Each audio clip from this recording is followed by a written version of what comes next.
this again. 27.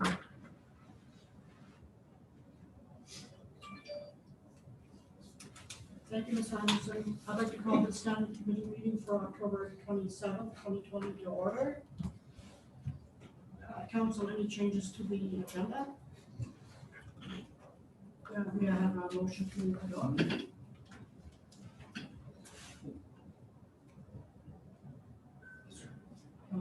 I'll move that we adopt standing committee meeting for October 27th, 2020. Okay, all those in That's favor? a question. Yes. Just if there's any additions for administration. Oh, I'm sorry. There's that.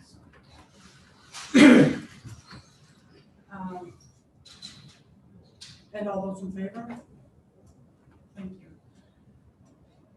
We'll move on next to our medical council. Ms. Anderson, do we have anyone? No, we do not. Okay, thank you. We will move on with our delegations and presentation. Our first delegation is the Hinton Avenue Design Charrette, presented by Nick Price. Good afternoon. Welcome, sir. Good afternoon. Can you all hear me? Well, that's great. So I see we're in a different format than when we last met. So is it okay if I start the presentation?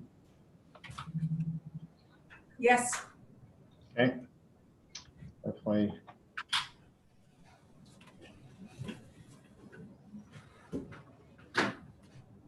Let me know when you can see the screen. We're good. You're good? So firstly, hopefully you've all had a chance to review the report. I'm assuming that was sent out beforehand. It's fairly comprehensive. So what I want to do is just do a short presentation going through key aspects of the report and some of the recommendations.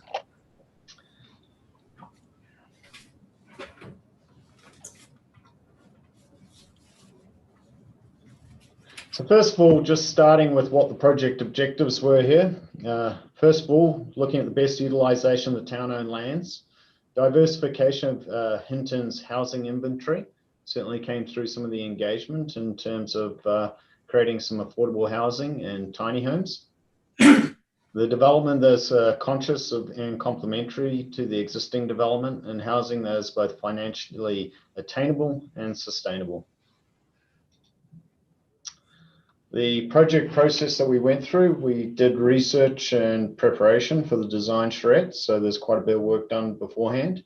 Then thank you all for your participation over those 4 days of doing the design charrette. Hopefully you found it interesting to see how the design evolved to the preferred, which I thought was very helpful, and certainly appreciated your input, as well as that of the public who participated. We've gone away and we've prepared a report as well as a pro forma. Now, just in context, the pro forma that's prepared, this is a glimpse as of today of what it might look like, give you an idea around costs. So keep in mind, and then probably, next month, the cost could completely change, and it's a very high level look at it with 20% contingencies put into those cost estimates. So just put that in context when we get into the pro forma, which is a key part of the presentation today. And then today is obviously the presentation of council, and subject to the outcome today, hopefully we'll be able to move forward with some implementation. Oh, sorry, slide jumped. Getting used to. Hopefully you can see my cursor here. So this was the overall preferred plan. If you recall, we had tiny homes up in this area. We have for seniors, the duplex in here, and this is our higher elevation. Then we drop down a little bit. So these we have as duplexes or townhomes. They could be through here. And then we're looking at sort of a 4-story multi-unit residential. We have a professional service center along with sort of hopefully some sort of retail with residential above. So that would be around 3 to 4 stories in this area. This area over here, we're looking in the short term as being sort of a storage facility, and there are a number of reasons for that, but in the long term, it could have a multi-unit residential. The design around this had looked at creating a central sort of park core for the community, along with a multi-purpose recreational facility. This is currently designed as a public road. We could reduce costs through if you had a joint partner who worked on all of this, that could become a private road, which would mean you could reduce possibly the standard of the road width, which could also reduce the cost. But for the purpose of this design, we went with a public road through this connection point. What we've also done is looked at staging. Part of the engagement we undertook was with a lot of developers in this field of development to gauge their input. And I actually followed up after our engagement with Greg Christensen on just getting some feedback from him as well, which was extremely valuable. So in terms of, excuse me, hopefully you can see my cursor here. You can see this is phase one, which would be sort of the tiny homes building up this area. And then what we mentioned, and this came up through the discussion, was there were sort of doctors, because this is looking at a medical type facility. And if there was that interest currently, because during the engagement, someone mentioned that, hey, someone's already looking at create a professional sort of clinic, medical clinic, I would recommend trying and get that, capture that now, because this is a key anchor for part of the rest of the concept through the development.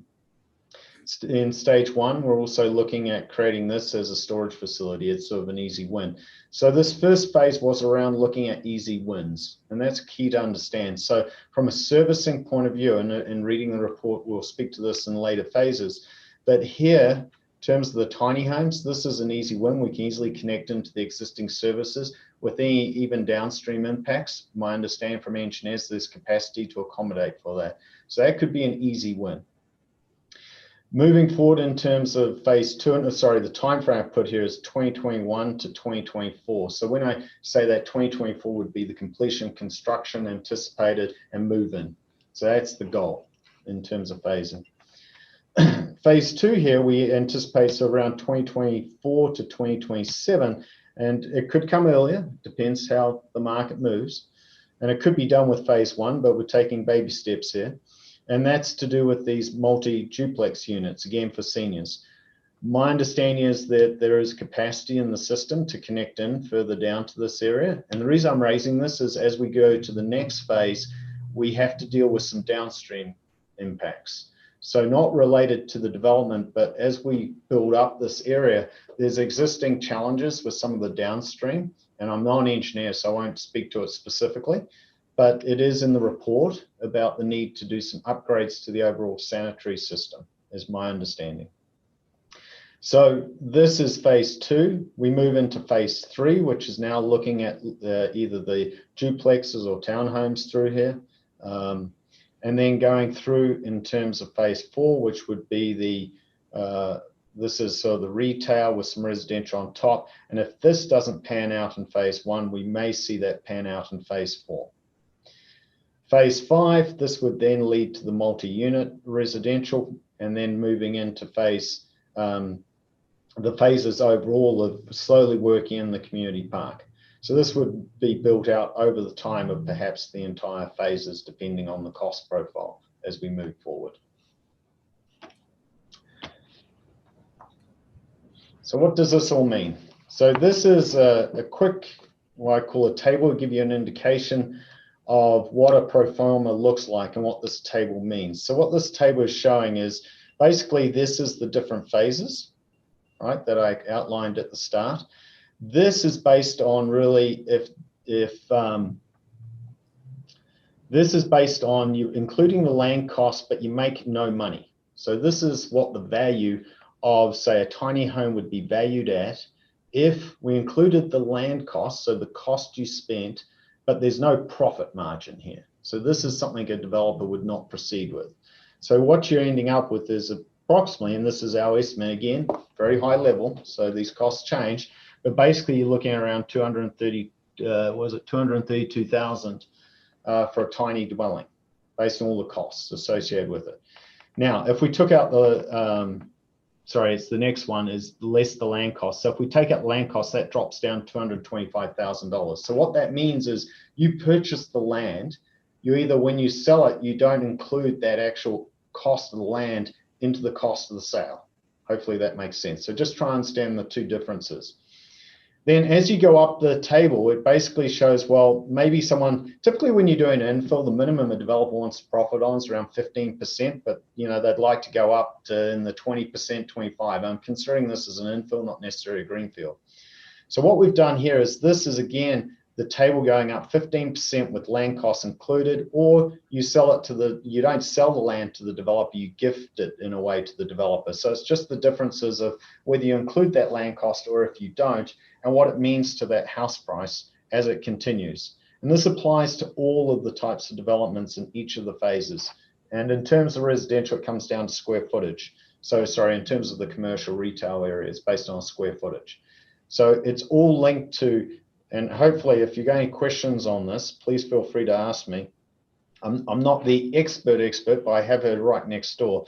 But effectively, what this is showing, what that market cost might be based on including the costs related to the site. And that includes all the infrastructure costs that would be associated with the different phases, with the exception of what those downstream requirements are, because I don't know enough information as to what's needed or the cost to do those upgrades, which don't relate necessarily specifically to the site. This is something that's related to the entire community that needs to be improved. Are there any questions on this? We can ask questions at the end. I'll let you soak all that information in. So then what's next? After, if you as council decide to accept the report, there's sort of three options we're looked at. One is to sell the lands, which is basically you say, well, we've done the concept, here you go, this is the value of the lands, try and see if a developer will take it on board. Option two would be that the town looks to develop, basically become a land developer and looks to develop the lands. And then option three is looking at a collaborative partnership, which is where I think we brought this up in terms of some of the engagement where perhaps you do long life leases on the land and you work in tandem or in collaboration with the developer who focuses on that type of product. Our recommendation is first would be probably option three, which is the collaborative partnership. And then secondly would probably be option two in terms of the development of the lands independently. And part of that reason is we don't feel that there's the saleability on the actual lands overall.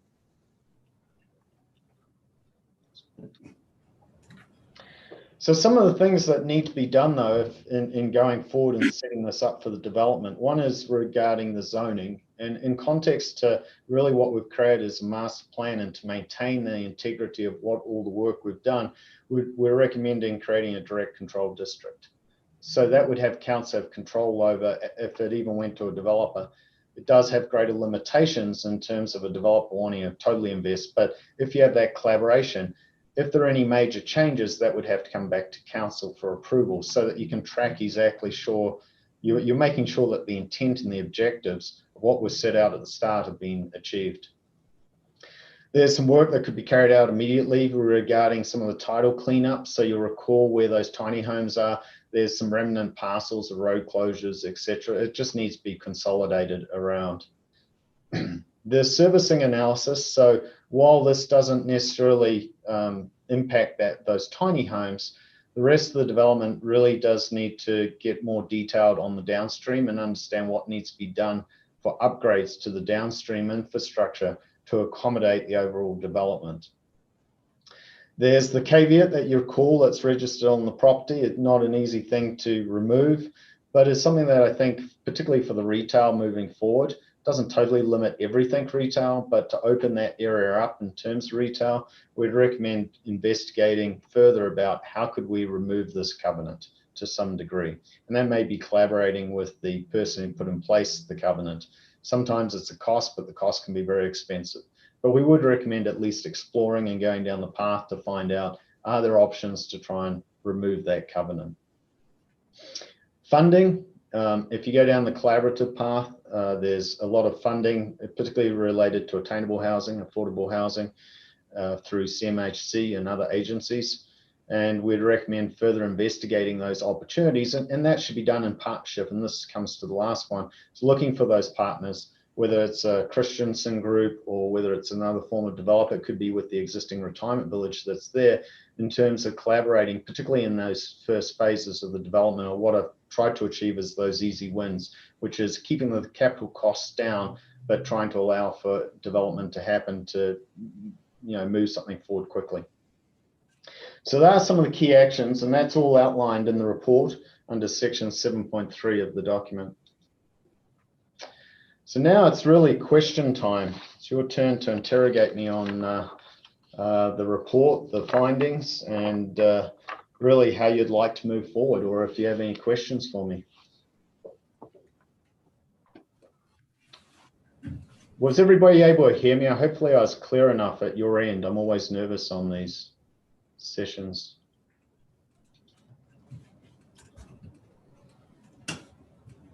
So any questions, Council?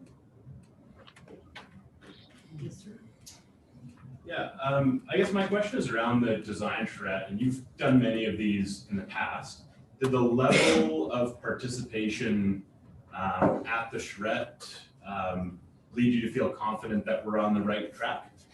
Kind of if you have a survey with 2 responses, you can't really you have to take it with a grain of salt. So just kind of the level of participation and what that means for maybe representing the entire community as far as buy-in. It's a very good question, Councillor. I can tell you my other one I'm dealing with, I've had about 200 people out, but that's because it's a lot more controversial than what your site is. And I think your level of participation often will depend on the level of controversy perhaps associated with the subject matter. What I can say, it was very limited from a public perspective, but the people who did participate and from the stakeholders context, as well as, pretty much from the stakeholders. So when you've got developers who we engaged with, you had people from the retirement facility, you had people from the industry of affordable housing, people who run those types of facilities. And we did have members of the public along, and they were limited, but they were the audience that were targeted for the type of development that you're looking at. And from that, it was very supportive. But it's always difficult to get people to participate in a process. It's one of the biggest challenges we have, because people have got busy lives and they're going around doing everything. It's only until you actually start construction that people start making inquiries often. So I'm not too sure I can answer it directly. It's obviously was more difficult under COVID as well. What I do believe is that you've got the people who did participate provided valuable input, and I believe we met a lot of the objectives that were sought after. Perfect, thank you, I appreciate that. And Mayor Michaels? Thank you, Madam Chair. Thanks, Nick, for the presentation. I guess my question is, if we were to go with administration's recommendation, and I guess this would extend to all the options to some extent, what's the flexibility with changing the phasing and potentially changing some of the layout? Any comments regarding that? In context to changing, I think the direct control will be the tool on whether any changes are made, but there is flexibility. I think should be incorporated some degree of flexibility, but you got to be mindful of, if you change something, you want to make sure that it's financially viable, number one. So 2, your change, if you're going to decrease the density on there, it may help. Well, actually it won't, because the big thing is the cost of the downstream upgrade, is my understanding, which is where you'd probably need the density to support the financials around contributing to that infrastructure upgrade regarding the sanitary system and stormwater system downstream, which relates to the overall community. But I think there needs to be provision within the direct control, like I mentioned, whether it's a public road or a private road, which can improve your costs in terms of how it's done. So that's one area. 2, you might have more townhouses, like rather than, actually I think we've got townhouses at the moment, but you might go duplexes depending on what the market is looking at for. So there's got to be a degree of flexibility. It's just got to make the economics make sense. That's the key. Thank you. Councilor McGowan? Thank you, Madam Chair. Yeah, Nick, I'm just curious, could you elaborate a little bit more on some of the public feedback specific to our senior citizens and how they viewed the tiny home phase one development? Because I know it certainly interests me, Yep. but I know that seniors housing has been something that we've looked at a number of different times in the past, and there's always been concerns around, you know, parking pads and size of lot, all that sort of thing. What was the feedback you got from the seniors community on the tiny housing? So it's really interesting. It seems to be an increasing one because, again, I mentioned I spoke to Greg Christensen afterwards. He sent me some examples. They're doing some up in Whitecourt, and they seem very interested in what you're doing here. So that could be a partner in terms of moving forward, because he's shown a lot of interest and likes the product. It's very similar to what they're doing elsewhere. But the feedback we got was really, if we can get it even on the price point that we've shown, if that price point comes in, they reckon they're going to be eaten alive in terms of people wanting them. And the feedback we got from the seniors who did participate, they were extremely excited, but it was linked to the price point. So what I heard, there was a developer in your community who tried to do sort of seniors facilities, but they were selling at $340,000 a piece. And people said, you know, that's crazy. And people try and downsize. The other comment that I heard was from the seniors was really around how there's a lot of people who weren't ready to go into the seniors facility, but they were by themselves, but they had friends in there. So they wanted to be nearby. And I found that a really interesting point. Now, we've only, in terms of the numbers, we've kept them fairly low. We haven't done a lot of them here. So it will be a good test, right, in terms of seeing their take up. But if we can hit that price point that I've got in there around 225, 230, I think you're going to have people, and this comes down also to your design's got to be really well done. Design's really important. But what I've seen, like, again, Greg Christensen's been sending me some of his designs, and that's exactly similar footprint to what we've just shown almost. It was quite surprising. This was after I followed up because he couldn't quite participate in the session. And it's a good little product. Then I'm sure I could speak to that last one. That's okay. Thanks a lot for that, Nick. And that's actually exactly what I remember hearing when we looked at seniors housing possibilities near to Bhutan in the past, was that $330,000+ price point was just too high, and it was putting out some of our seniors. So I appreciate you commenting on that, because that's exactly what I've heard in the past. So thank you. So, Nick, I have a question. Phase one, is an easy tie-in with the infrastructure from that street. Would phase two be tying in from phase one or from Pine Valley? How would that work?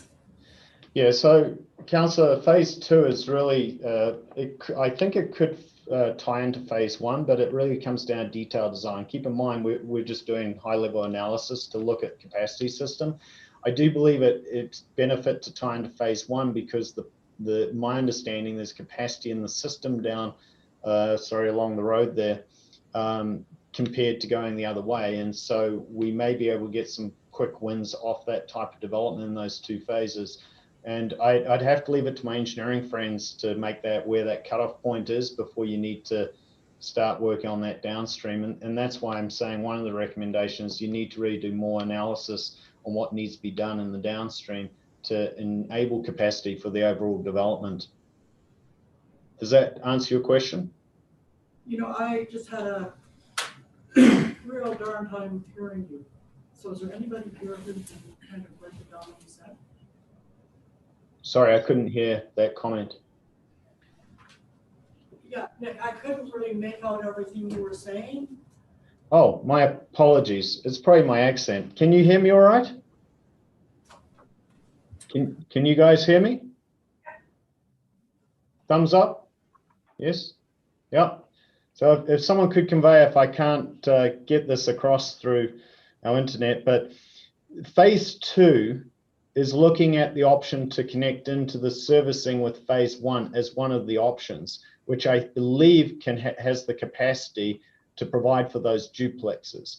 But what I'm saying is, I know the phase one's fine, but phase two needs probably a little bit more analysis from our engineers to make sure that's got the capacity to accommodate those additional duplexes. And a key part of this is the downstream. So the downstream is related to the stormwater and the sanitary, that in the due diligence highlighted that downstream there's some capacity issues that exist today. But the volume, from my understanding, or the system we're feeding into in this specific area, is not so bad. So that's my understanding. Okay, thank you. Just have one more question. Phase one would start, if it went ahead in 2021 to 2024. Why that 4 years to build 7 little tiny homes? Yeah, it's a very good question. The reason when I say that, it's in context to, we don't know exactly the market take up. So we're projecting you've got to do all the subdivision cleanup. There's quite a bit of work that's probably going to take about a year just to get all your detailed design, your building permits, all those things that go on. Then you got construction. So that's maybe another 6 months to do the construction, because it should go relatively quickly. But then you've got to actually get the sales, and the sales are linked to when they do construction and maybe put the buildings on. So it could happen a lot quicker, but it's just to give a gauge of what could be the uptake. Now, if we hit the price point right, they might go in a year. So who knows? But from a phasing point of view, it's always good to just have a little bit of buffer on expectations. Good, thank you. Councilor Wheeler? Thank you, Madam Chair. Yeah, Nick, and really when we start looking into how the public would view the potential options here, this is important for me. So my understanding of the strengths of the shared or the partnership approach is that we essentially defer some of the potential risks across multiple partnerships, as well as, of course, trying to come up with the initial capital for the project. And the benefit is, of course, is that we're gaining partners who have expertise in the development field, in the construction fields, that sort of thing.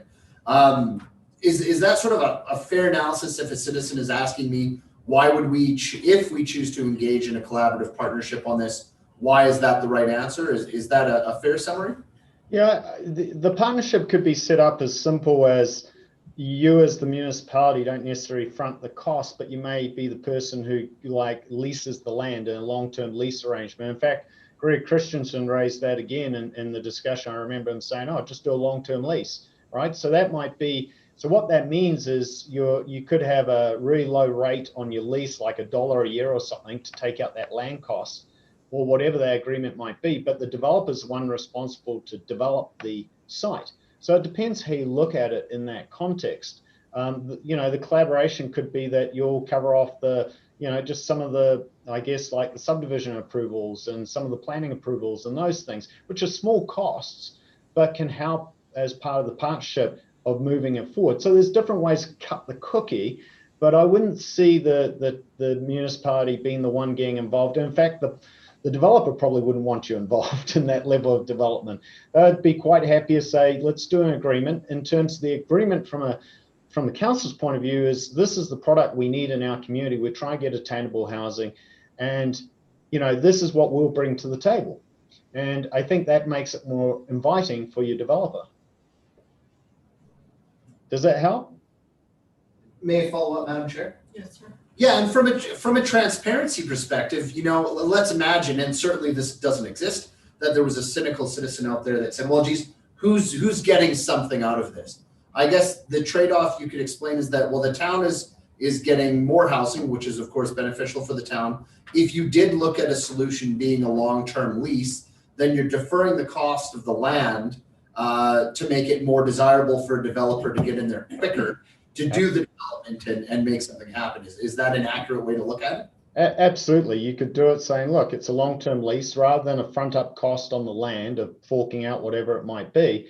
You're paying a lease, whatever that arrangement. And a lot of municipalities, like I mentioned in Edmonton here, they've done a land swap or whatever for $1 or $10 or something, whatever that might be. It's not really for revenue, but what you do is you hold the land ownership so that you maintain that attainability perspective of housing. Because here's the other risk is you give the land and it goes to someone who buys into it, who has money for more, but then they capitalize on that attainable housing. So it no longer becomes attainable housing. But if you have the lease, you have some control to make sure that future tenants and owners maintains the integrity of what your objective was. Awesome. Thank you, Madam Chair. Thanks, Nick. You're welcome. Thank you, Councillor Kuhn. Any other questions, council?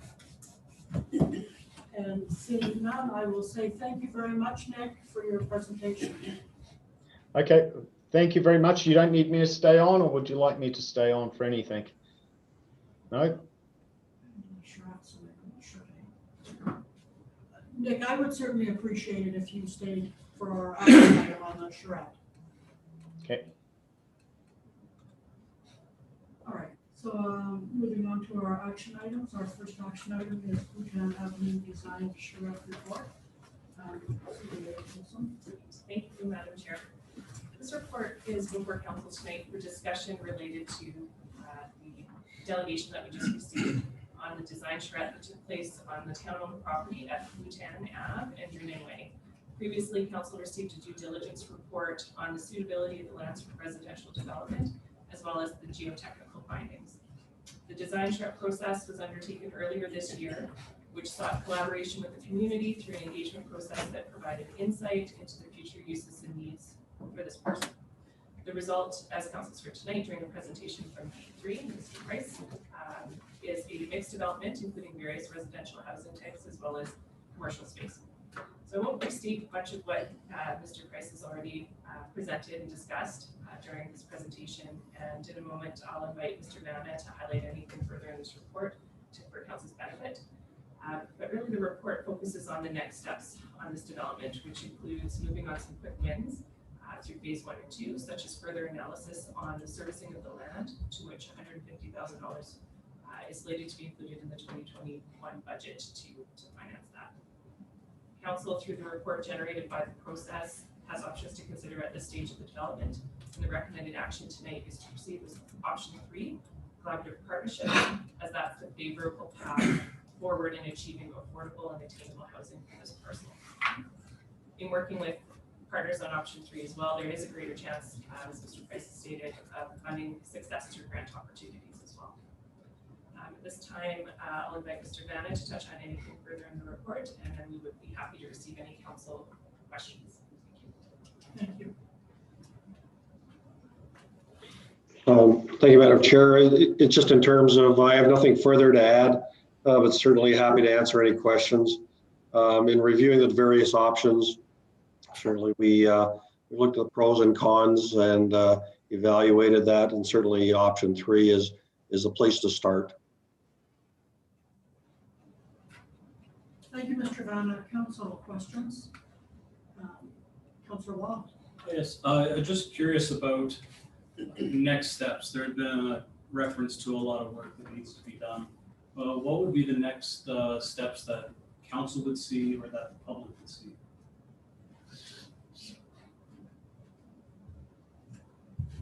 And CA also.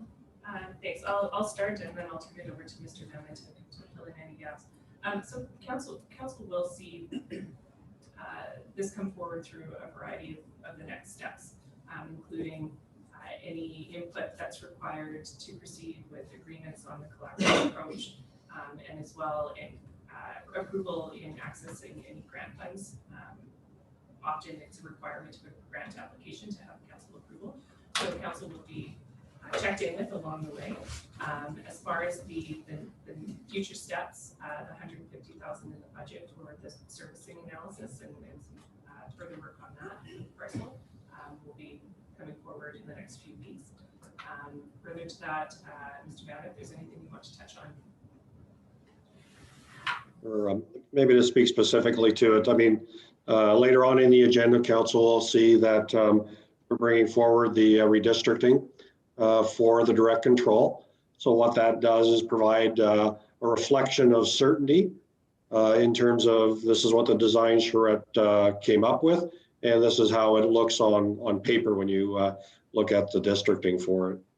The other things that we're doing, obviously, we put some money aside in the 2021 budget to look at the servicing for the area A, or the area 1 or the phase 1 lot.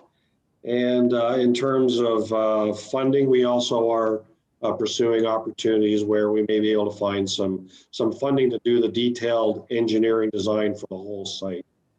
And certainly we are in discussions with various people on looking at opportunities for partnership. Thank you, Councillor Watt. Councillor McGowan. Yeah, I guess my question is for anyone in administration. Why would we not seek grants for the initial $150,000 development? I'll defer to Mr. Madden. Mr. Vanna?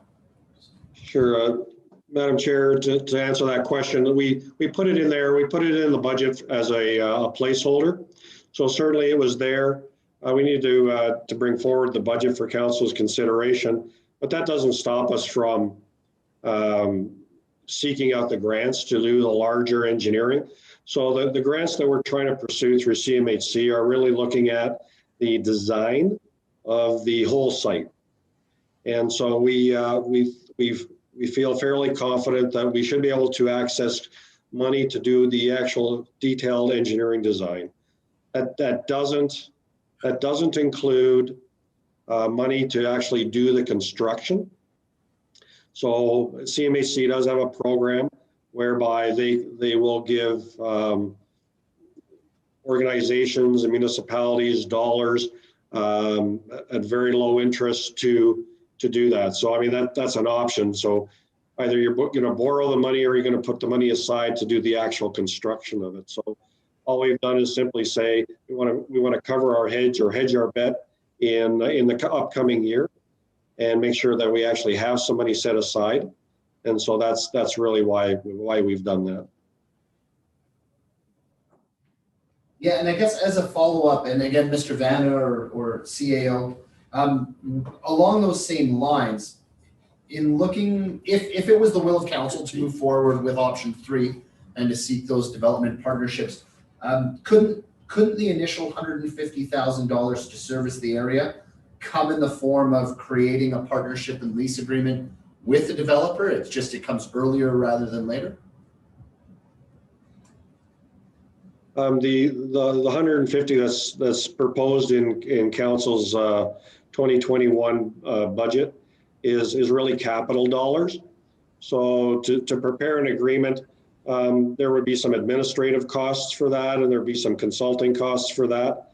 So that's sort of an aside thing that doesn't, the timing here is fairly flexible. I mean, you're looking for partners all the time, and you're looking for opportunities where you could reach some, an agreement with various different kinds of partners. So that the two aren't necessarily mutually exclusive, but certainly one is capital and we need to look for operating. Sorry if I made it to Yes, council, sir. Madam Chair.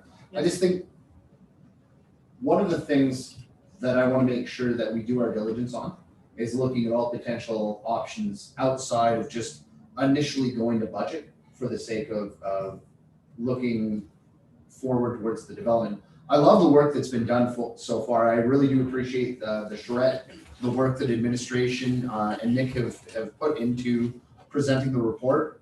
And I think there's a lot of potential there. However, before jumping on the 150,000 right into the capital budget, although I understand the request, I think there's some opportunities to be sought out with the development community and or grants before we jump on board that right away. That's just, again, sort of my initial feelings in going through the report and where we sit right now. Just leave that open to council because I need to hear what you think too. Mr. Vanna? Madam Chair, I wouldn't want to get hung up on the $150,000. That is totally separate from what you're dealing with at the moment. That'll be dealt with as part of budget and part of the budget deliberations. And so it'll be totally up to council and when we get into that process. Thank you, sir. I have a question. CA Wilson. So this action item right now, do we need to make a decision or we're asked to make a decision on this action item so we can pursue grants? That has nothing to do with action item 3 with the land amendment. Is that correct? Thank you, Madam Chair. So correct. They're related, but the decision or the direction that we're seeking tonight is to pursue the option 3 and start working with finding the collaborative partnerships in order to move this forward, and as well to seek out those other grant opportunities. And as Mr. Van has indicated, we're already having some of those conversations, but before we get too far down that road, we want to make sure that we have council's understanding and approval to move in that direction. Thank you. Thank you.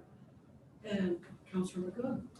Yeah, I'd like to see consensus that committee recommends to council that the town pursue option 3 as the preferred approach, a collaborative partnership approach in the development of the Bhutan Avenue lands with other organizations and developers, and collaboratively seek other sources of grant funding to provide affordable housing through a phased approach. And then Madam Chair, if I could speak to that. Yes, sir. Honestly, I think I appreciate this a lot because this has been a long time coming. This has been an issue that was on council's agenda since I first became a councilor in 2012. But it ties in really well to a number of different problems and issues that we've seen people advocate for. One of the things we've talked about is essentially a revitalization approach when it comes to the valley, businesses, seniors, communities, seniors living, seniors villages. I really do think that over the long term that the charrette sort of shows us a good plan to deal with a number of those issues. That being said, this is not something that the town of Hinton can afford to engage in on its own as a developer solely. I don't think we have the capital, and I don't think we can afford taking that kind of risk at this point in time. That being said, we can mitigate a lot of that by tapping the potential expertise of other partners and other developers who may be involved in something like this. But again, it's presented to us in a way that's very scaled and very measured, in that I don't think we're risking too much at any one point in time. And if things don't work out, of course, we can simply not proceed to move forward. It's lands that we control, and I think that's puts all of the control on our end of things. But I do think that there's an onus on us to try and improve seniors living, especially in this area of town. And with the development that's happening at Pine Valley right now, I think this is a perfect opportunity to go hand in hand with that and really create a small community, not so small community for our seniors that we can be proud of, so that we're not seeing this flow of seniors outside of Hinton. So for all those reasons, that's why I put this forward. Thank you. Councillor Nelson? If this were to pass, when would this come to council? Sorry, go ahead. In the preparation of this report, administration is prepared to bring this to the next regular, which is next week. So it's on the agenda as tentative to come on. Thank you. I was almost hoping it'd be December 1st, and I may consider making that amendment. I'm just so curious to see what happens with budget, and if it looks clear that we're going to be really struggling for budget, that actually might affect the decision that I would be interested in making. I don't know what budget's going to look like, and it could make more financial sense to potentially just sell the lands and divest ourselves because we may need the money, or also might be clear that 150 is a make it or break it, which again, this doesn't necessarily change that motion, but I don't know that one can't happen without the other, but I'm curious. Thank you, sir. Councillor McGowan? Thank you, Madam Chair. Yeah, Councillor Nelson, thanks for bringing that up because I share your same concerns. Again, a big issue that we've certainly, at least I've heard from the public in the last little while, is making sure that we're appropriately seeking out other sources of funding rather than initially the public purse right off the hop. And I think this is a good example of that. We have some tremendous opportunities, but I really think it's up to the town to also look for some potential streams of revenue to fund the project outside of just running the budget initially.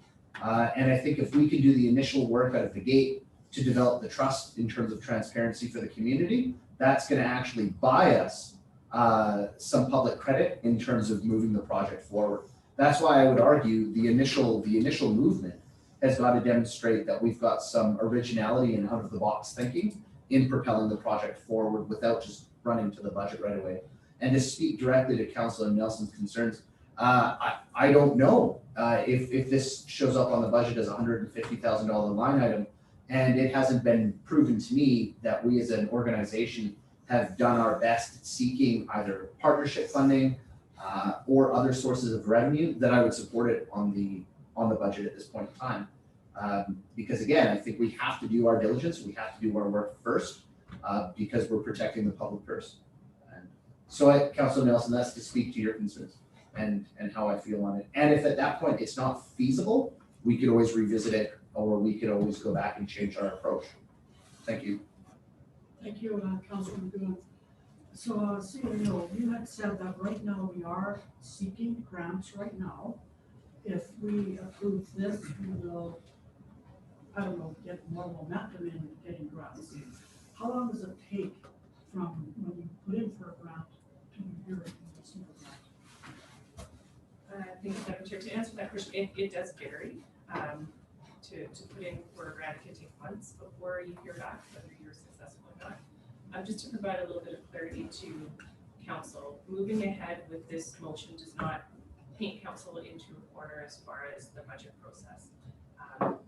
Administration hears the the will of council and looking seriously at grants for that 150 as well. This is a capital line item that would be included in the budget, and as well the approach that administration took when considering including that was to fund council's strategic plan, to take a look at some strategic priorities and make sure that we had some money available in case grant opportunities or anything else, just so that our hands aren't tied moving into 2021, to show some real movement on some of those strategic plan initiatives. So thank you very much. I just have to say in response to what you're saying, Councilor McGowan, by doing nothing, we will stay right where we are. My only concern is when this conversation started years ago, my memory says it was all about senior housing or housing for people over 50, over 60. To kind of stop the flow of these people leaving, all right? The phase one talks about the 7 tiny homes. I've yet to meet a senior who wants to live in a tiny home. And these tiny homes are 600 to 800 square feet. They don't have a garage. Seniors don't want to be shoveling snow off their car. So, and I know they did speak to this, 2021 to 2024, we're going to do the 7 little homes. And then 24 or 25, we're going to start on the duplexes for the seniors. We're not locked into that. I don't believe. We can maybe do some switching around, I would hope. But I just want to say I do support this motion. Go ahead, sir.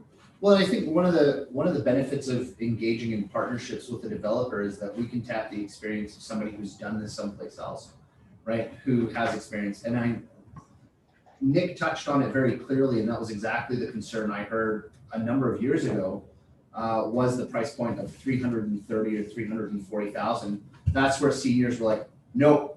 If I want, if my carport and my walk up is going to cost me $340,000, I just can't do it. That's more important than anything else. So if there's another solution to look at and the developer has experience in sort of solving that, great. As the developer, we can work with you to make it more feasible to do this. It's a little bit of an incentive to provide that housing, but it's not on such a grand scale that it's going to cost us potentially, right? And then that would be at least in moving down and making agreements in the future. That would be my mentality, is trying to mitigate risk to the town, but also providing an opportunity for something to be successful. So like you, I think it's important to give it that chance and see what we can grow. Thank you, sir. So council, we do, yes, sir, Mr. Mayor. Thank you, Madam Chair. I'll be in support of this motion. I do have some reservations. I wouldn't more than likely accept a $150,000 line item on the budget. I would encourage or try to challenge our administration to find matching grants right out. That would be the one part. I would maybe approve $75,000. I do hear Councillor Nelson's concern. I wouldn't be against waiting until December 1st, but I have no problem having this conversation on November 3rd and see if you want to defer it. these lands have been vacant for a very long time. I feel that the selling the lands and having no partnership with it is going to just really end up having the same thing we had before, which was no development on those lands. So I have no problem looking at what we can get from partnering up with other players to make sure that some developments happen. So I do support this. I'm not against waiting till December 1st if that's the will of council, if there's any appetite for that. And yeah, those are my thoughts. Thanks. Thank you, sir. Councilor McGowan. And I think this question is for either Nick or for administration. So if we had a developer who came in and they said, you know what, we understand you guys, your phase one is tiny homes, but really where I think my money's at is this 4-story development where I can get a lot of units in, a lot of doors in, and I can make some money fairly quickly. Do we have the flexibility to jump ahead to that phase in order to accommodate that business plan, in order to roll that out, you know, on an enhanced timeline? I'll defer to Mr. Bennett. Would you like me to reply? Is it okay to speak to that? Can you hear me? Yep. The key on that will be you wouldn't be able to put it in at the moment because your downstream doesn't have capacity. So you got to deal with that downstream issue of your sanitary and your storm.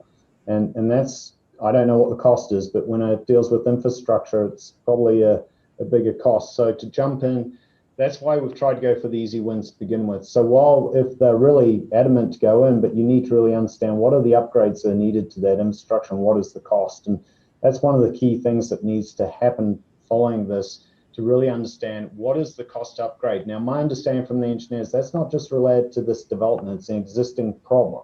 So it's something that needs to be done anyway.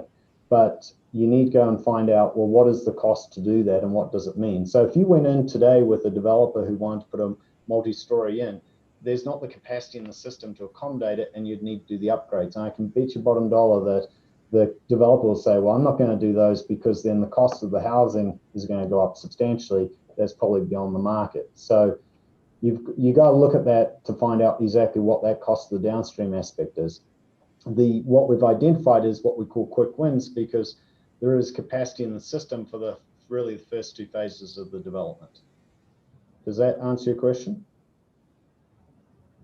So if we had the infrastructure upgraded, then that would not be an issue, and you could if someone came in, yes, you could go do it. But until that infrastructure is done, it won't happen.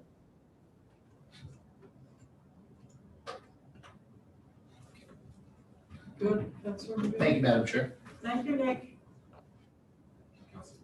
Councilor Wong.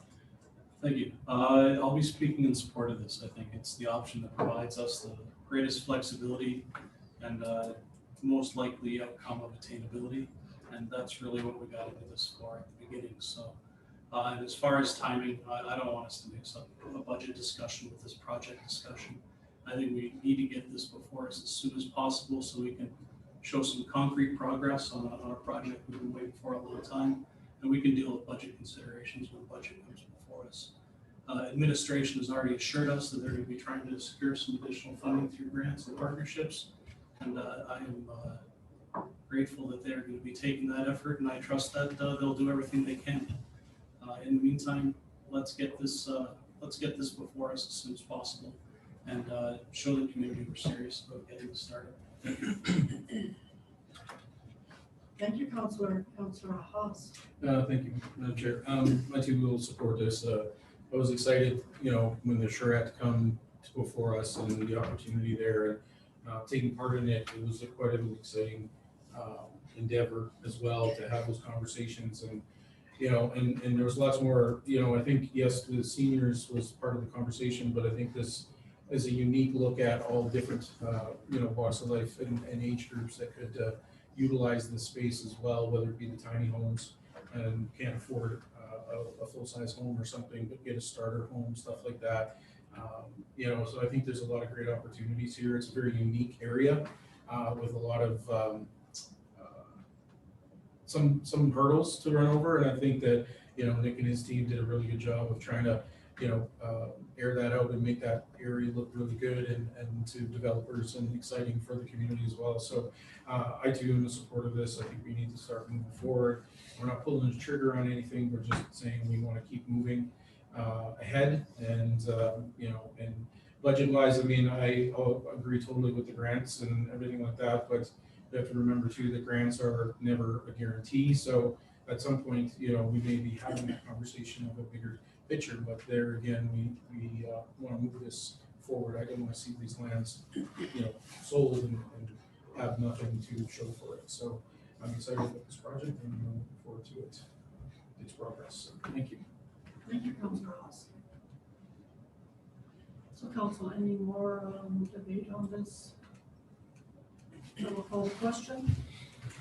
The committee recommends to council that the town pursue option 3 as the preferred approach, a collaborative partnership approach in the development of the Bhutan Avenue lands with other organizations and developers, and collaboratively seek other sources of grant funding to provide affordable housing through a phased approach. All those in favor? Carried. Thank you. Thank you, Nick. Thank you very much. It's been Thanks. a privilege working with you all.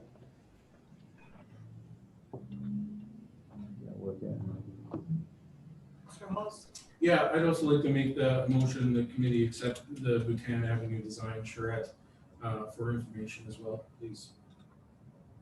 Would you like to speak to that, sir? I just think it was again, Nick and his team did, I think, a great job working with that land and with the community members and developers that are in our community to come up with I think a reasonable look at what could that area look like in the future for our community.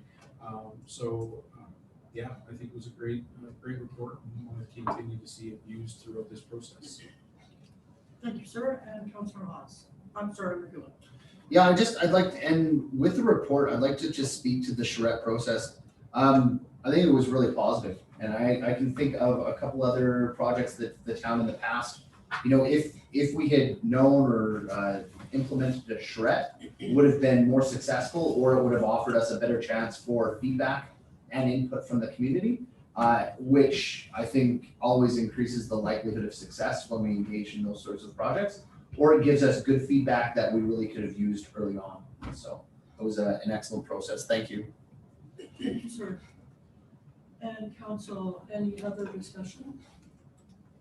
I will call the question. That committee accept the Bhutan Avenue Design Charrette report for information. All those in favor? Thank you, and that's carried. We will move on to action item number 2, accessible transportation service delivery options, and CEO Wilson. Thank you, Madam Chair. The accessible transportation service delivery is before council tonight to provide first and foremost transparency to the transfer of service in August this year, including the labor board application received from Unifor, as well as the resulting termination of the agreement by the Evergreens Foundation. This item has also been brought forward to council for direction on options for providing temporary or permanent service resumption. At this time, no understanding or change in circumstances have been achieved since this agreement was terminated. However, the report was created with optimism that there may be a solution that could be determined.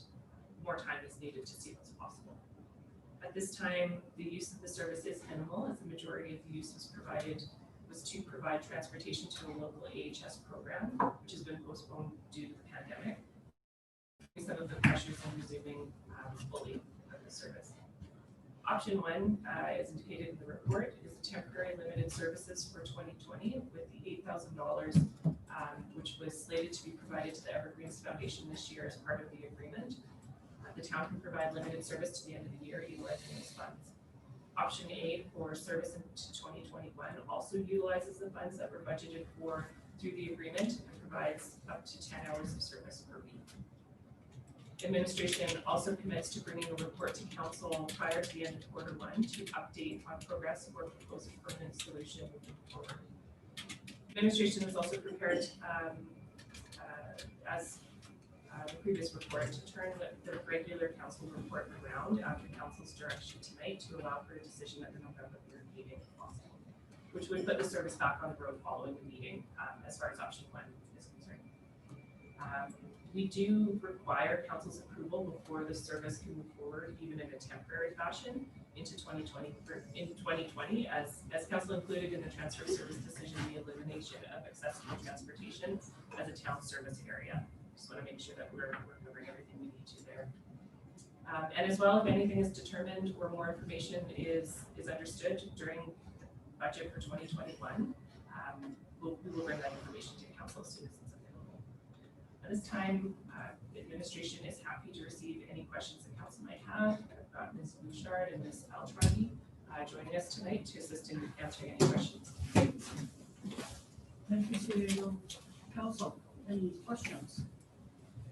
And Councilor Nelson. I'd like to make the direction that committee recommend council implement option number 1 for the remainder of 2020 and option A for 2021 as presented to ensure temporary limited accessible transportation services are made available and to allow time for an agreement with an external party for the delivery of these services to be reestablished and executed.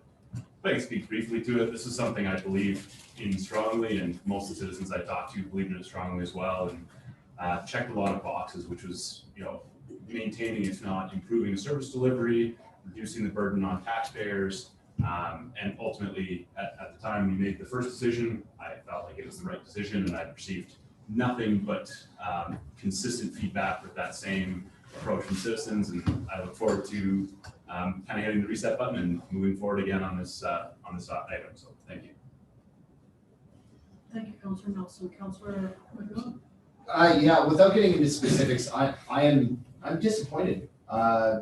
It's the town, and my hat's off to both Evergreens and the town for working together to try and find some easy wins for all parties. Essentially what we were talking about was reducing the cost to the town, enhancing the service through a partner organization where this is their specialty, is serving citizens who, would have these transportation needs, at a reduced cost to the taxpayer. Like, to me, that is a win-win-win.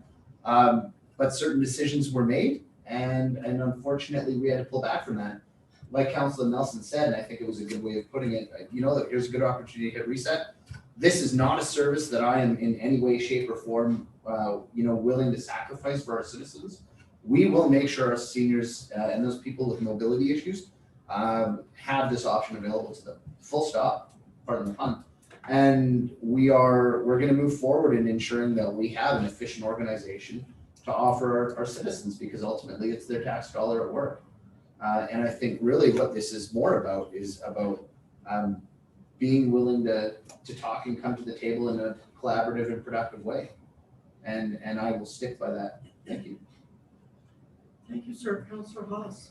Yeah, I'll be speaking in favor of this, and I too, the administration was tasked with a difficult, task that we put before them and come up with a great, look at that service and how we can continue the service and have those partnerships. And unfortunately, others, had other, trains of thought around that. So, but I do look forward to what the future holds for, and look forward to new partnerships as well. So we'll keep the wheels running, and and figure out who's going to run those in the future. But I look forward to that.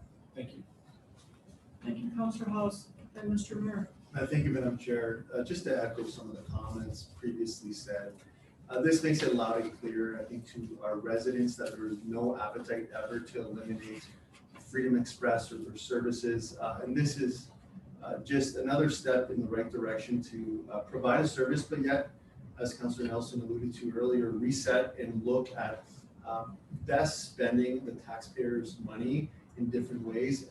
And this one, you win some, you lose some sometimes. There's bumps in the roads. There's somewhat of a bump right now, but the service is still there. So I heard the same feedback as many councilors said. The majority of people, when explained, understood what administration put forward to council, what council ultimately supported. And I look forward to seeing what this looks like in 2021 and further after that. So I'll be in support of this. Thank you. Thank you, Mr. Mayor. And council, any further discussion? I will call the question. That committee recommend council implement option number 1 for the remainder of 2020 and option A for 2021 as presented to ensure temporary limited accessibility transportation services are made available and to allow for an agreement with the external party for the delivery of these services to be reestablished and executed. All those in favor? And that was carried. Thank you.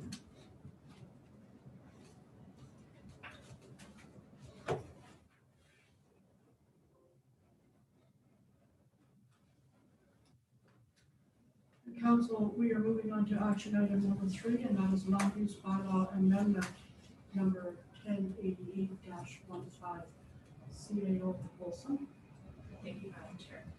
Council is receiving these amendments tonight for discussion and direction as they relate to the first item on the agenda. And a lot of context was provided in the delegation and in the discussion around that first report.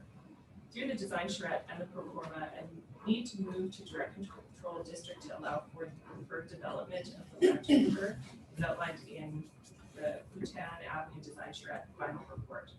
The recommended action for this item is that committee recommend council give land use bylaw 1088-15 first reading is presented to schedule a public hearing on December 1st, 2020 at 4 p.m.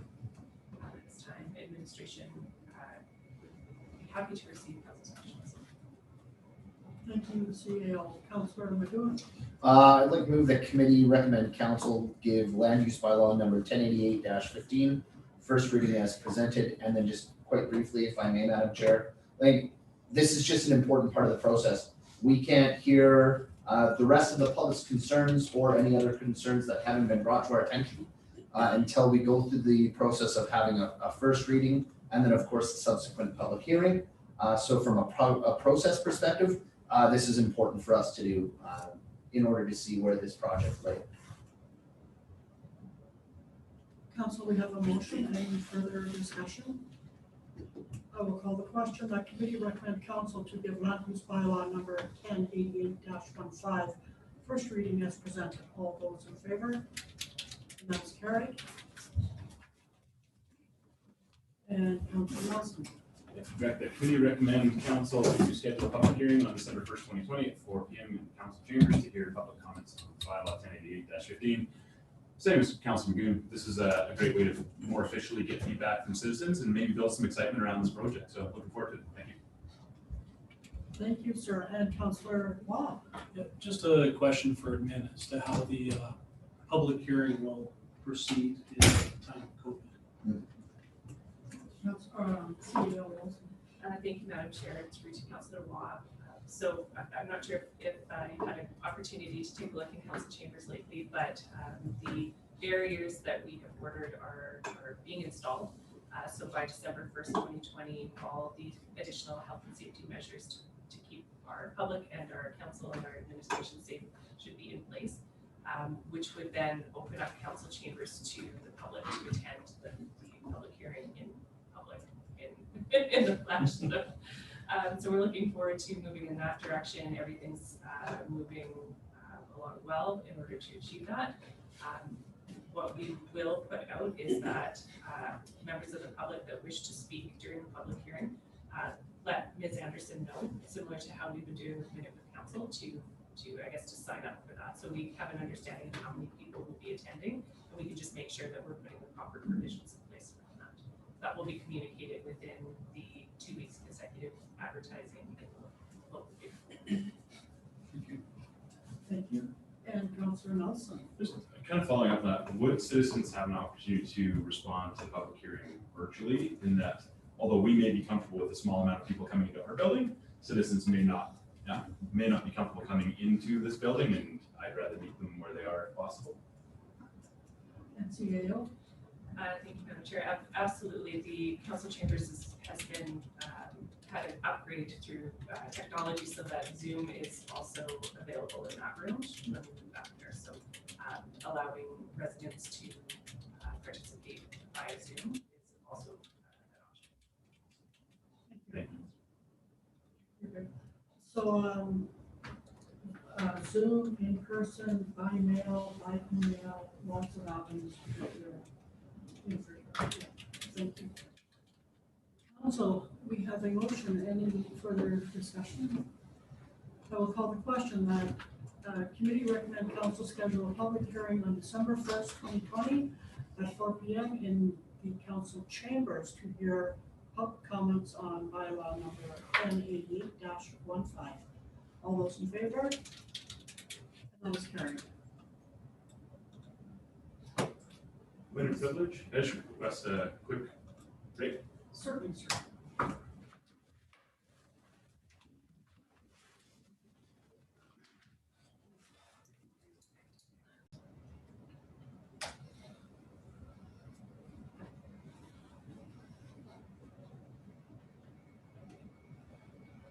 Thank you, council. Welcome back. We're moving on to action item number 4, and that is our strategic plan and priorities update. CAO Olsen. Thank you, Madam Chair. Tonight is council's first look at the updated strategic plan, which was created through discussion and direction provided during a strategic planning session on October 3rd. It was led by Mr. Tim Duhamel. His team at Bloom have assisted in the development of this document as well. The version attached to the report is a built-out document that includes information on processes, best practice, core values, municipal challenges and opportunities, as well as 6 priority focus areas. The priority focus areas include economic growth, capital planning, attainable housing, good government, service delivery, and financial stability. Under each priority focus area, a goal statement and broad objectives are included. On the administrative side, through this document, after council approves an updated strategic plan, a corporate plan will be developed to create measurable actions to advance priorities and goals of the plan. And this is expected to be developed alongside budget 2021 and will be brought to council in early 2021 for looking for approval.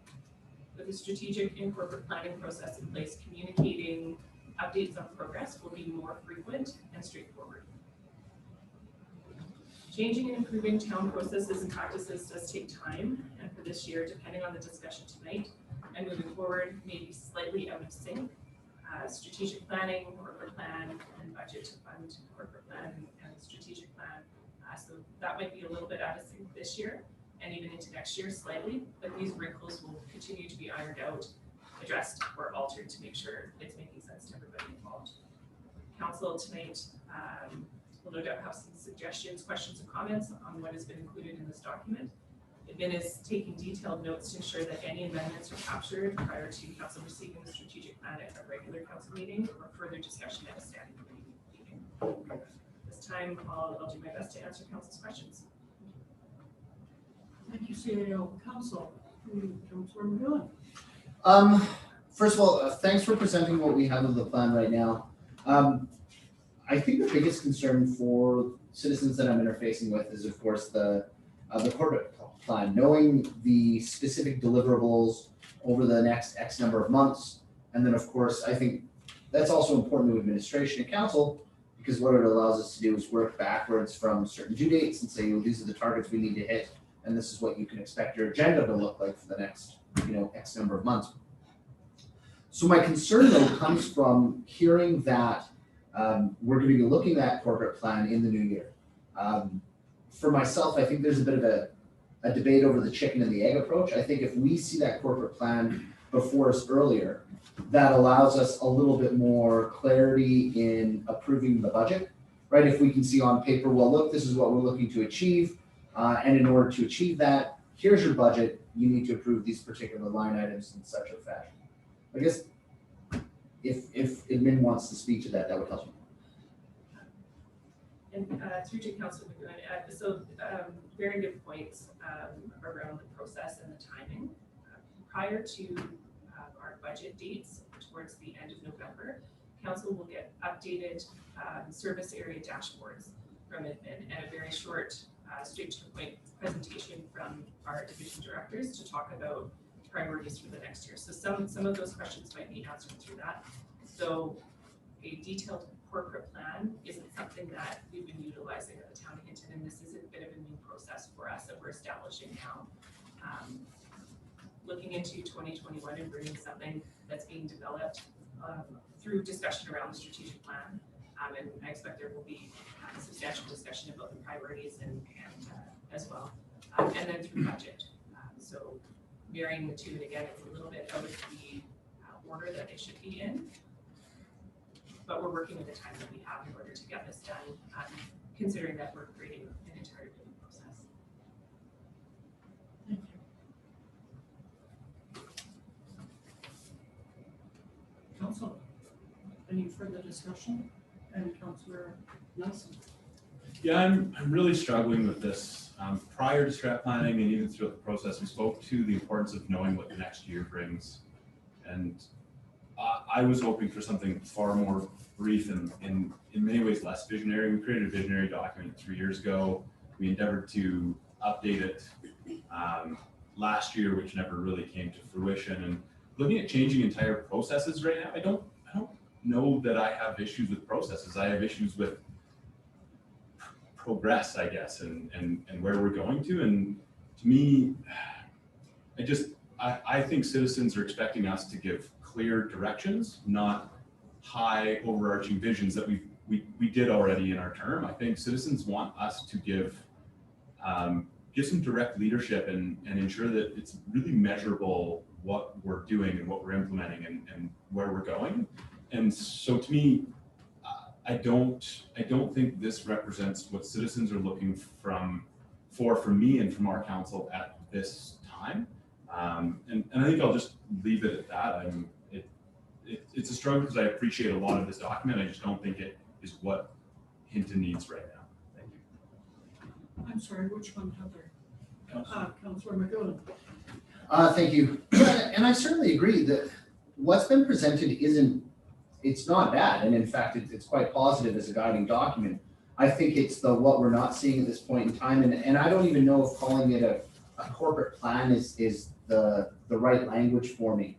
I know what citizens would appreciate if I could bring to them is literally that one pager that says, here is what the town of Hinton is going to do over the next 12 months. And these are the specific deliverables that you as a citizen can expect to see.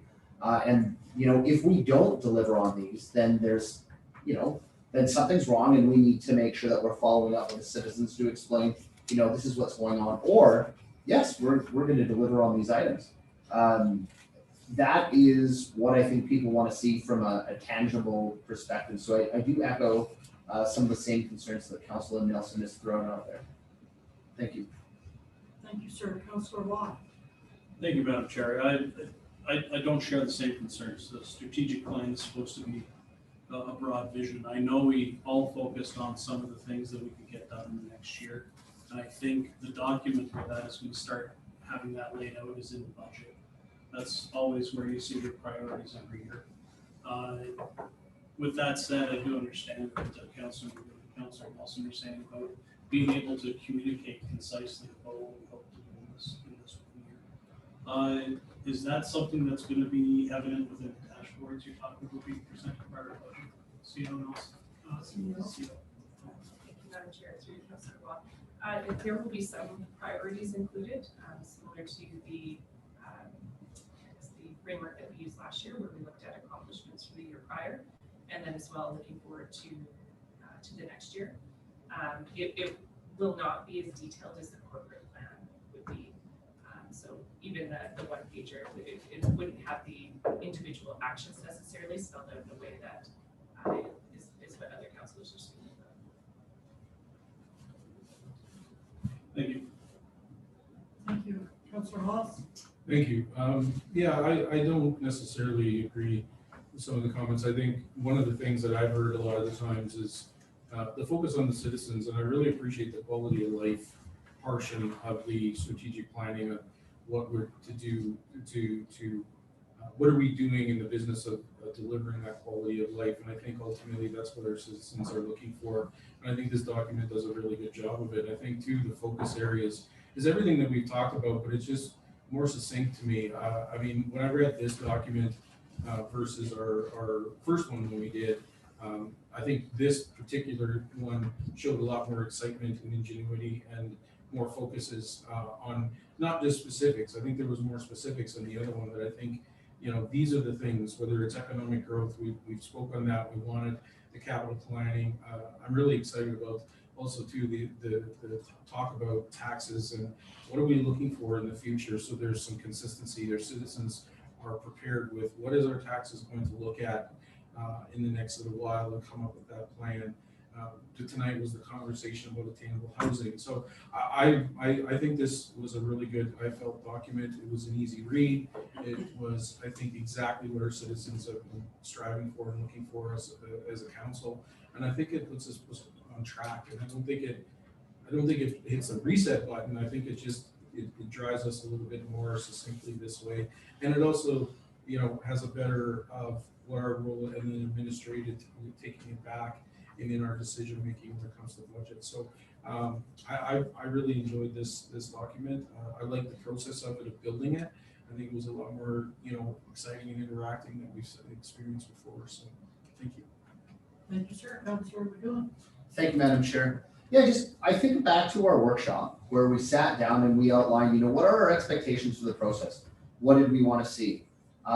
And I seem to remember everyone speaking to, or most of us speaking to the fact that as a takeaway, they wanted to see deliverables, right, as part of that process. And I hear from administration we're going to see that, and I certainly don't begrudge that.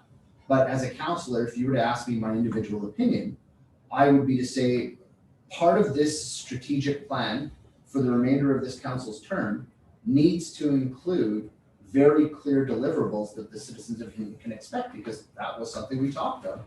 And with the report I see before me, that's not in there. And for myself, waiting until the new year, until after we've started the budget deliberations, again, it comes back to that chicken and egg approach. I don't think we can craft a budget unless we have those deliverables in front of us, knowing what we're crafting a budget for. So for myself, it's good. All of this is important, but it's lacking that necessary component that that many of us spoke to in the workshop, of having clear deliverables on a clear timeline. So for myself, I need to see that in order to support this. Otherwise, I think transparently, it is completely within a citizen's right to say to me, what are you going to do over the next 12 months? In this case, 12 months. What are you going to do over the next 11 or 12 months? What's your job? Well, I've given you these strategic goals. Okay, well, when am I going to see the specifics? Well, not until the new year. So you're really not going to start acting on that until February, March, but you've already determined your budget at that point, or you're coming close to determining the budget. You know what I mean? I think the earlier we have those deliverables, that gives us better tools to form the budget with. We're buying ourselves time at the front end rather than the back end. So again, this is just where I see it. Thank you. Thank you, sir. Mr. Mayor. Thank you, Madam Chair. Yeah, I struggled quite a bit going through this. There's 43 broad objectives that are fairly long-winded. But regardless, putting that aside, the other part of the equation is the corporate plan. So I look forward to that, but there are a few things in here that are, I think, were a big part of our conversation that are not overly explicit. One is I would like to see something that states that we will strive to be, for example, in the 90th percentile when it comes to competitive grants within the Yellowhead region or whatever. We talked about specific details of that nature. We understand it's going to be high level when it comes to a strat plan, but we wanted to narrow the focus, and this is very similar to other ones. So I want to stay positive and move forward. We have an opportunity tonight to change this a bit, to tweak it. And one of the consensus I'd like to achieve is to direct administration to bring back specific grant objectives within this. I'd have to read it again, but I don't think the word grant is within the whole document of the objectives 1 through 6. That's unfortunate. To me, that is a huge part of what our council talked about, is there's a limited amount of streams to collect funds, but yet the word grant, and like I said, I'd be remiss if it's in there, but I don't recall seeing it. And we need to make that one focus. The other one is, again, they're high-level statements, and I do echo some of the comments. One of the things we talked about was bringing diversity, whether it's in industry and commercial lands, options to our community. When I read the first part, the economic growth, I don't really see that. I see a lot of high-level statements, but what I think people want to see is that we will look to diversify our economy and bring light and heavy industrial zones within the boundaries of Hinton or outside of them, just outside, or work with partnerships. It's still lacking some. So I wanted to share my thoughts publicly that I feel this is an improvement to prior, but it's still too close. And I'm a bit remiss that we don't have the corporate plan side by side with it to sort of fill in those blanks. So I don't want to sound too negative, but to me, I think we have an opportunity either tonight or another day to change this, because as it is right now, I don't overly like this strat plan. And honestly, I wouldn't support it the way it is exactly today. Thank you. Thank you, sir. Councillor Watt. Yeah, there's been some concerns expressed by council. I just wanted to provide the administration the opportunity to kind of comment. If there was the departmental plans put side by side with the strategic plan, would some of these concerns be addressed? Would some of these more immediate structured goals be evident? CEO. Thank you, Madam Chair, Councillor Well. I think so. The purpose of the corporate plan is to create actions around the objectives and the goals that council has approved through their strategic plan. Previous strategic plans have mixed those things, so you would have concrete actions included with your broad objectives, and that made it difficult to measure progress and to come back and show council where movement is occurring. So looking at the broad objectives and ensuring that though that is the direction you would like administration to head in, administration creates a corporate plan. It's not an extensive process, but it's basically the actions that stem from how we are going to achieve those priorities for council, how we are going to put things in place and move in that direction to show council and the community some outcomes, I guess, out of the strategic plan. So again, the process it's a little out of sync and it's not ideal. We're starting it a little bit late in the year, but it is a process that I think is important to administration and to council moving forward to figure out. I think it'll make communication on progress a lot easier and a lot more timely, and as well will give council and the community that list of actions for the year that administration will be bringing forward. It helps with our agenda planning and performance management for different areas and individuals as well. It's a whole system that needs to be built. Thank you. And just to follow up, and it all starts with the adoption of the strategic plan as first step. It does, but it is also important that council agrees with what's in the plan. So feedback and discussion to make adjustments or to make sure that it's feeling comfortable and feeling right to council is very important. Thank you. Thank you, sir. Councillor McEwen. Thank you. Yeah, and just to speak to the CEO's last point, in order to make it feel comfortable for everyone, and I'm just thinking a little bit more globally in terms of our citizens, I think a good strategic plan is going to have something for everyone. The information that we see in here, I think it's really good from a policy perspective, from a governance perspective. What it's lacking is a little bit of empathy towards the boots on the ground citizen approach. Again, I think about Joe and Jane on the street. If they're going to ask a councillor or the town of Hinton, what are you doing for me, right? What are you about to do for my tax dollars? I don't see that in here. And honestly, I'd challenge that. I'd say, you know, I look at this plan, I see a lot of intellectual language and I can see the value in that. But as a taxpayer, I want to know, what are you going to do for me? And that is an answer. And I think they're both important. They both have a place. And I think a well-rounded strategic plan will have both of those presented at the same time. And that was something that I iterated in the workshop. So that's sort of what I expect when I come to the work. Thank you. Thank you, sir. Councillor Nelson. Yeah, I think there's, so I look at the world right now and a lot of investment is talking about ESGs, environmental, social, and governance. This document is a governance document, but it doesn't hit anything socially for the community, and it doesn't hit anything environmental for the community. And that's where our community sustainability plan spoke a lot about environment and social. You know, if we went ahead with this, I would say most of FCSS would likely become a really low priority, and we would spend a lot more time just doing asset management, because it's the social portion of what we do for the community is not part of this. So I think we talked a little bit about the CSP and during our strat plan, but until we know what we're doing with the CSP, which since day one we said we were going to update it, I think we are completely missing two portions of the community, and which makes this to me feel very much like a corporate document rather than a community document. And that's the other thing I struggle with. If alongside we want to commit to what we're doing with the CSP or recommit again with some more firm timelines and resources behind it, then I could be more likely to support it. But I just don't think it's representing the community as much as it should. I think it's representing what the municipality is looking to do, which you know, the municipality is part of the community, not the other way around. So thank you. Thank you, Councillor Nelson. I will speak right now. So CAO, do you think this might be a really good opportunity for council to pause and just give all their ideas to administration?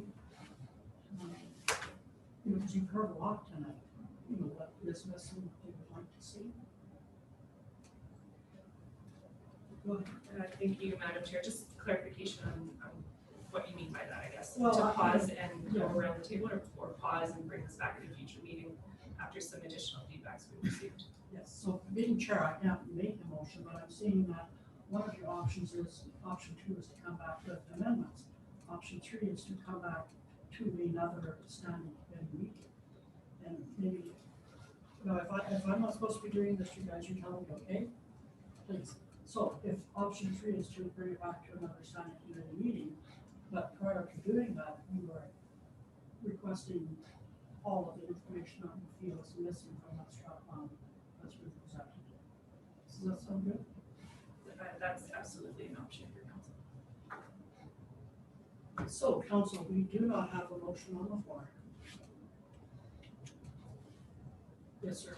My question, I guess for administration is, if it was the will of council, and if you had enough clear direction tonight, because I don't know in your position if you had, because I think we've all iterated, you know, some different parts of maybe a whole.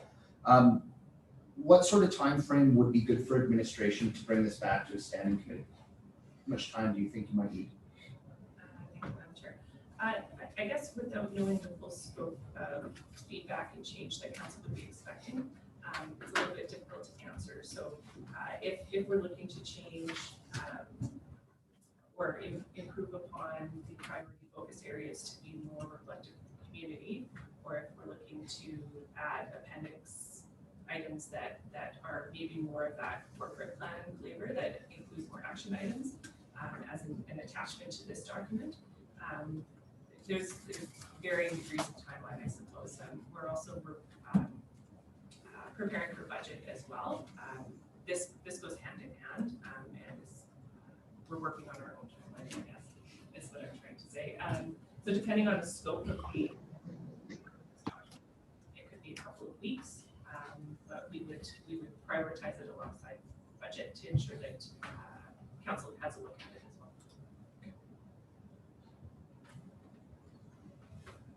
Are you good, sir? Well, Madam Chair, if unless anybody else has another question, I'd be willing to take a crack at a direction, and then see where the support lies or see how council feels. But I do just want to give a second to see if council has any questions or anything else before I do. Then I would like to move that committee recommend. Is that one of the options?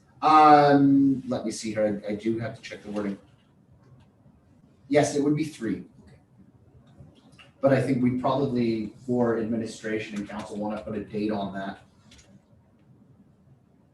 So I would like to see consensus that committee recommend council bring the Town of Hinton Strategic Plan 2020-2024 to the standing committee meeting of, I guess that would put it at November 10th for further discussion. And I just want to make sure my date's right, that from my calendar that's showing standing, I think I'm right there, is that correct? Okay, thank you. And I apologize, it's just my iPhone's confused on two different calendars.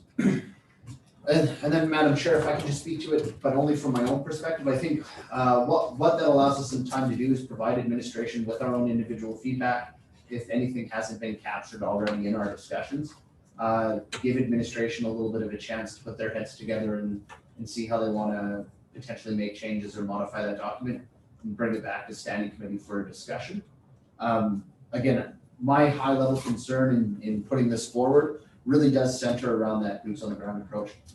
As a citizen of Hinton, in this document, what do I see that I can hang my hat on? And that's deliverables. And that is the one thing that I talked about in the workshop that I would need to see in the strat plan. And understanding what exists, I think is good. We can tweak it, but we are missing that key element for myself. Thank you. Thank you, sir. So, go ahead, Ms. Olson. Thank you, Madam Chair. Just one note on the date, November 10th. There are a number of items that are slated to come forward on that date, including the civic agencies presentations and potentially the service area dashboards. So it's definitely something that we can work towards. It just may be a long meeting. Thank you.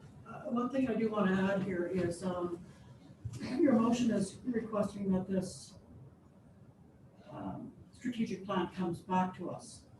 But should it include, with the inclusion of council's recommendations?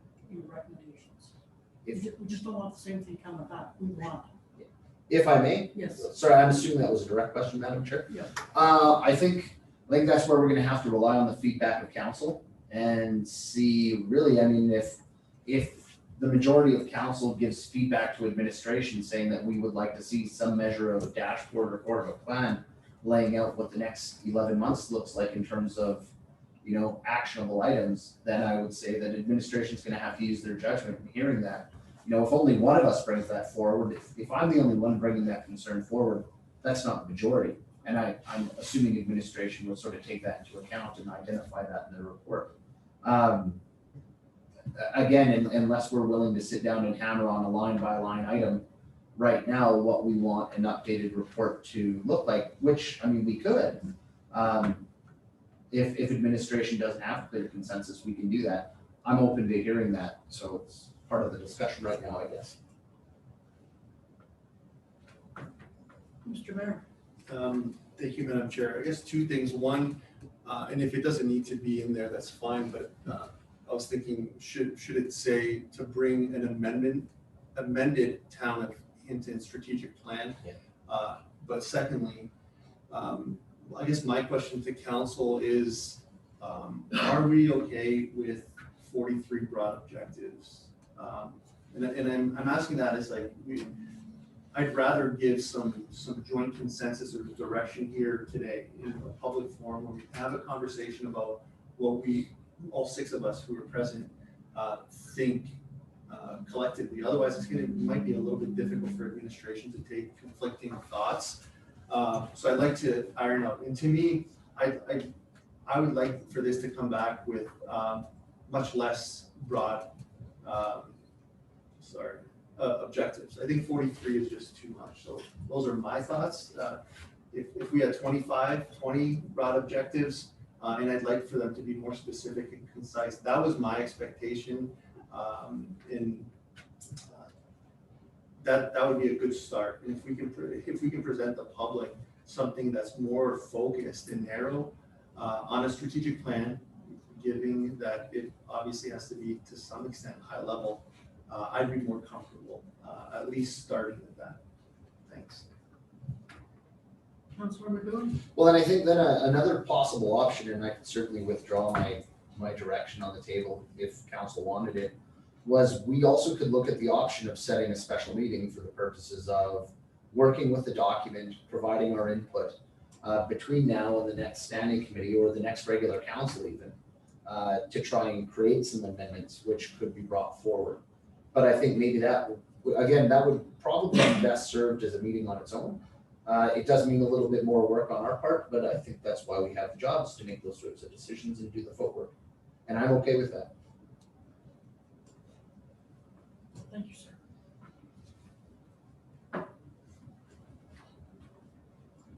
And Ms. Wilson? Thank you, Madam Chair. Just to build off of Councillor McGoon's comments, looking at the timeframe for November 10th, in order for administration to receive the feedback from council and turn it over through an amended strategic plan and bring it forward, it needs to be that those amendments would need to be completed by midweek next week. So just making council aware of that timeframe and kind of the constraint there, in order for it to be approved and put into the agenda package for next Friday.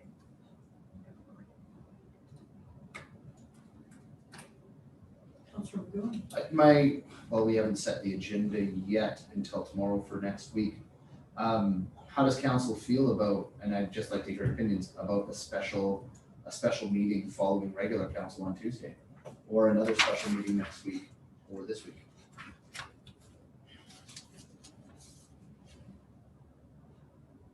Yes, sir. I can kind of address that and address your more direct question.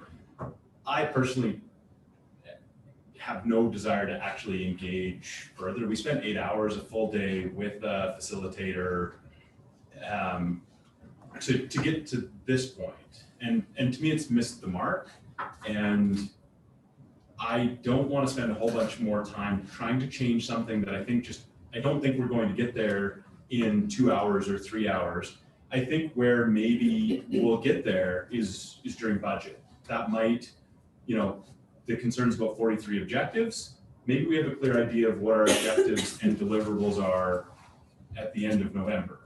And if we want to circle back to our strategic plan and after budget and have a little bit better idea of what those deliverables are and almost have this be a transitional document into the next council, I would be fine with that. I also, unless we're having the discussion about the CSP and where we're going to hit environment and social as part of our strategic plan, it isn't a strategic plan, it's a corporate plan already. I personally have no significant desire in spending more meeting time in the middle of what I hope to be our best budget process ever. And I would rather have my focus be on really making sure we hit the budget right, because I think that's what accomplishes what our concerns around the strategic plan are. So that's where I stand on it. So I look forward to dealing with budget and hitting it there. Thank you.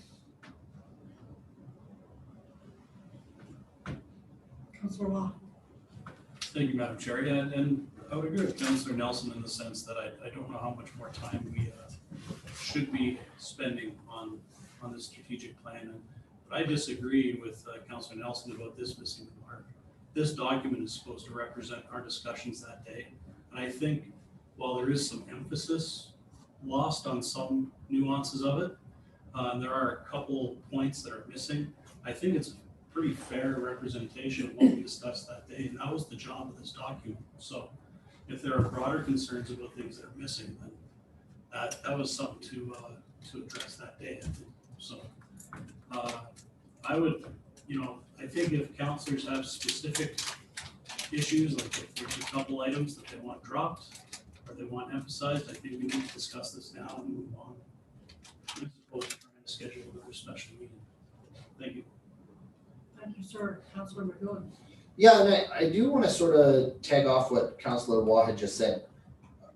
Again, as much as I do also want to see the deliverable list, the stuff from the ground level that I think citizens would appreciate the most, I also think most of us spoke to the fact that having a vision that stretches beyond just this council was important. And I do believe that this document achieves that, which is why I've stressed over and over again that what we have in front of us is it's not bad. It's good, and I appreciate the work from both council and administration and our facilitator. This shouldn't be lost. I just want to stress that I do think that there's a critical piece lacking. So I respectfully disagree, Councilor Nelson, in saying that this misses the mark. I think the only way it misses the mark is that we're missing something else, a companion piece, if that's what you want to call it. You know, they're both important. This is important to the municipality and the government, but for our citizens and for transparency's sake, to hold us accountable to doing our jobs, there's also the deliverables piece. And I think that needs to come sooner rather than later. So if this motion right now, coming back to it, gives administration a chance to say, okay, look, we've heard from council that this communications piece on deliverables is important as part of this document. If it gets me that, then great, I'm going to continue to support this. Now, administration, if this doesn't give you enough time to give me that, then I need a different date. Otherwise, I have to continue forward with this. But I just, again, it's my motion, I guess the direction I chose to put forward at this point. Does this give administration enough time to include something like that? Thank you, Madam Chair. It would be difficult to achieve, I would say. There's an additional standing committee meeting on November 17th, extending the time frame to the 17th to have our next look at it would give a bit more time. Okay, Madam Chair, then what I'd like to do is I'd like to amend my own date from the 10th to the 17th. Okay, Because again, that matches the original intention of the direction that was put on the table. And I will stand by the direction. thank you, sir. I just have to say the one concern I have with this is we have a ton of objectives, but not to how we're gonna meet the objectives. And that to me is a whole new day of conversation. This is what we want to do, but how do we get there? Go ahead, sir. Well, and if I may, that was the whole point of the deliverables. When we sat down in that workshop, I know many of us touched on that same point in saying that, you know, these are high level objectives, but what's important is the specific ground level things that we're gonna see. How do we achieve, you know, increased, here, just picking one from housing, right? If we want to expand housing choice in Hinton, how are we gonna get there? And I think what the citizens deserve to see in a strategic plan is the actual actionable goal. And you know, I think back to when we used to have the dashboards, when consistently you were sort of questioning administration, where does this fit on the dashboard? How come we haven't met the specific date? You know, because citizens are asking me about that. I think that demonstrates that interest. And it demonstrates to people that we're moving the actual strategic plan forward. You know, and the more of those that we're hitting, the more we can demonstrate to the public that we are accomplishing the strategic plan, right? Some of these goals without specific deliverables early on, it's very hard to say, how do you measure success? I need to see the outcomes, right? If, you know, equating it back to my business, when we as teachers have to develop professional growth plans every year, part of that professional growth plan is having specific measured objectives that are smart, specific SMART goals. You know, is it specific? Is it measurable? Is it attainable? Is it realistic? Is it timely? If I can't see that, it's a really nice high level goal that doesn't mean anything. And right now we've got these really good goals. These are solid goals and noble goals, but they are lacking the ground level approach where I can measure them, you know, specifically. And I understand administration saying that they're going to bring that to us. But as a counselor, what I'm saying is coming out of that workshop, I expected to see them now, and I would like to see them sooner rather than later. Thank you, sir. And I know exactly what you're saying because I'm seeing right now under economic growth, pursue initiatives and actions that will result in new residential development and growth. Well, exactly how are we going to do that? My biggest fear as a citizen is going to come to me and say, what does this mean? How are you achieving this? And I haven't got a clue. So when I say we need a whole other day, I think we did need a whole other day to come up with how we're going to achieve all these objectives. So we do have a motion on the floor. Is there any more conversation on this? Yes, sir. Thank you, Madam Chair. I guess just for clarity, I know it was talked about a little bit earlier. this gives the latitude for council to give some feedback, and the strat plan that would be coming back on the 17th would be changed, potentially, there would be changes to it. Administration? So again, depending on what feedback's provided by council, we would endeavor to create amendments to bring back something that is more focused and narrowed, reducing some of those broad objectives. It's difficult to reduce the broad objectives without knowing what areas council feels are overextended or maybe overexplained. It's difficult to put something forward that doesn't presume what council is looking for. What I have heard loud and clear is that council would like to see the corporate plan or elements of a corporate plan at the same time as reviewing the strategic plan next. That there's deliverables and action items that council would like to see. And I guess just coming back to the strategic planning session and the process that I think I assumed was understood, and I'm clearer now on the steps, I guess, and the maybe disconnect from what administration has been working under. So strategic plan coming forward, the broad objectives, the direction that it's headed, yes. Then the corporate plan with all of those action items that are measurable and can be updated to council and the community in a timely fashion. Looking forward to a process where when council receives, tightening up this process, but when council receives financial updates, they get an update to their strategic plan as well. These are some of the things that we're talking about on the administrative side to help this process succeed. Understanding and listening to council tonight, I can understand the need to have some action items when you're speaking to people on the street and appreciate the feedback and the discussion tonight. Councilor Hawes? Yeah, and I guess I'm trying to review in our that day. You know, we didn't really talk about deliverables that day. I can't recall that.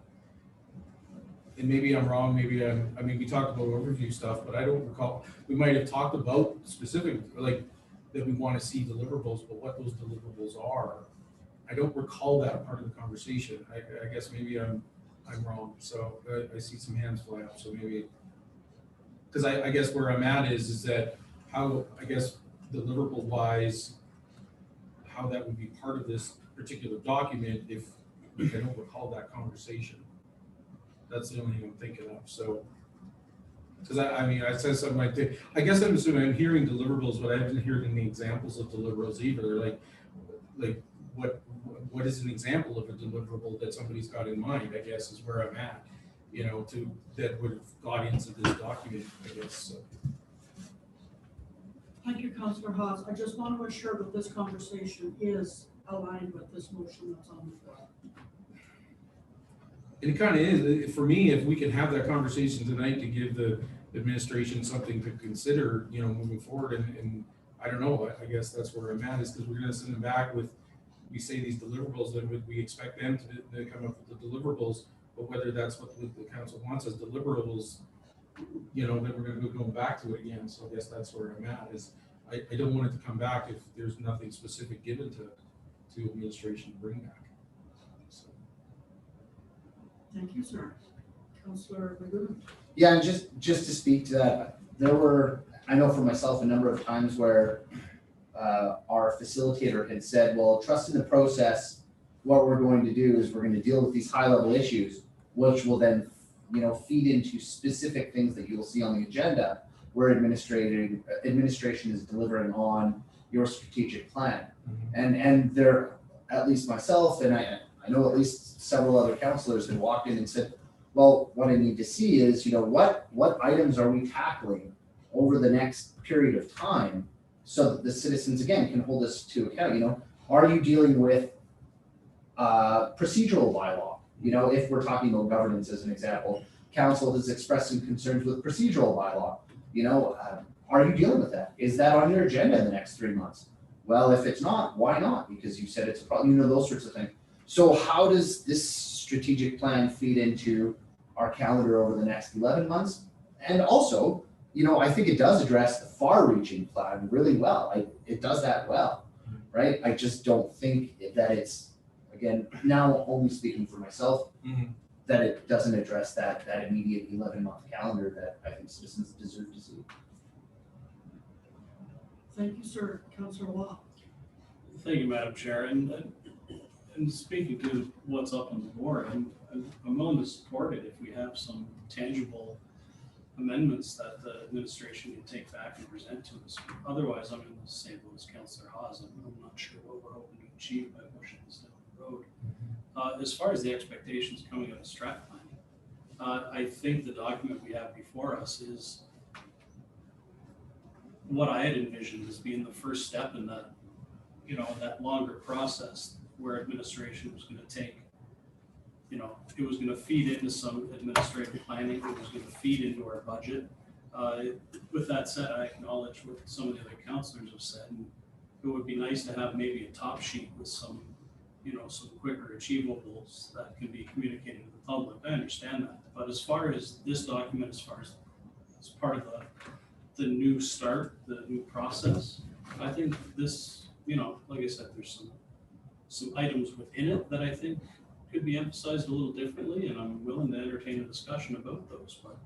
But as far as the document itself, I've got no issues with it, and I trust administration down the road to reflect some of the urgency that we had on that day about some of the deliverables within the budget and the plans they're going to bring forward. So, thank you. Thank you, Councillor Wah. Ms. Olson, on page 105 of 116, it talks about service delivery. So was it administration's, was administration under the understanding that here are the objectives and administration would break them down into how we would deliver them? So, and I know the first year we did this, council was part of that in 2017. We did the objectives, we broke it down, so when would we hear what steps are going to be taken to deliver? Yes. So that would come with the corporate plan. So the broad objectives, the actions that support the broad objectives would come through the corporate plan. This is a process that a lot of other communities follow.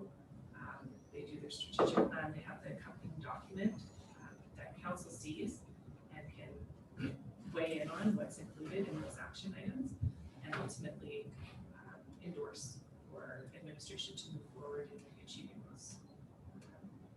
We're moving those broad objectives forward through those specific actions.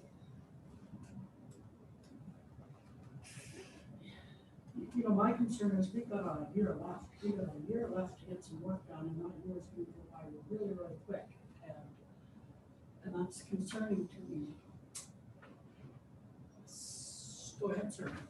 Yeah, and just to speak to it as well, I think when we look at these broad objectives, the more we have specificity early on, the more I think we create an alignment and a synergy between administration and council. And then, of course, that helps with communication with the public.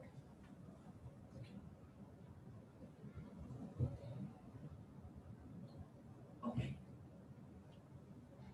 So, council, we do have a motion on the floor. Is there further discussion on this? And not seeing any, I will call the question.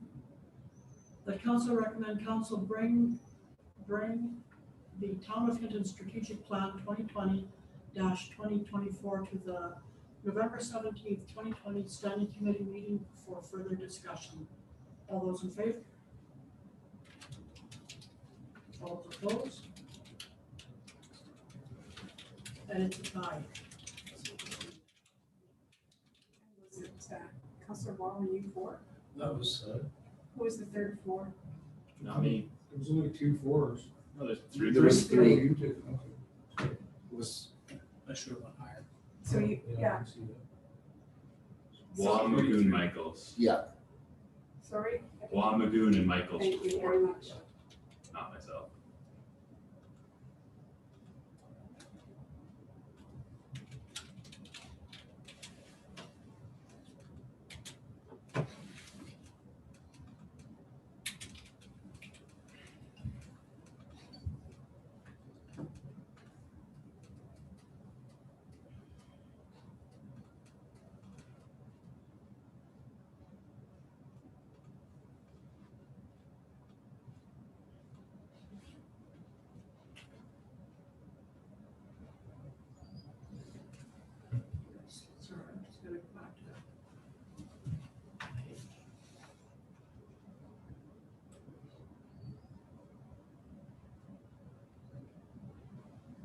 we had, sorry, go ahead, Councillor Wall. I was just gonna say, if no one's gonna offer any specific amendments, then I'm gonna seek consensus that committee recommend council bring the town Hinton strategic plan 2020 to 2024, community vision plan to a regular council meeting for decision.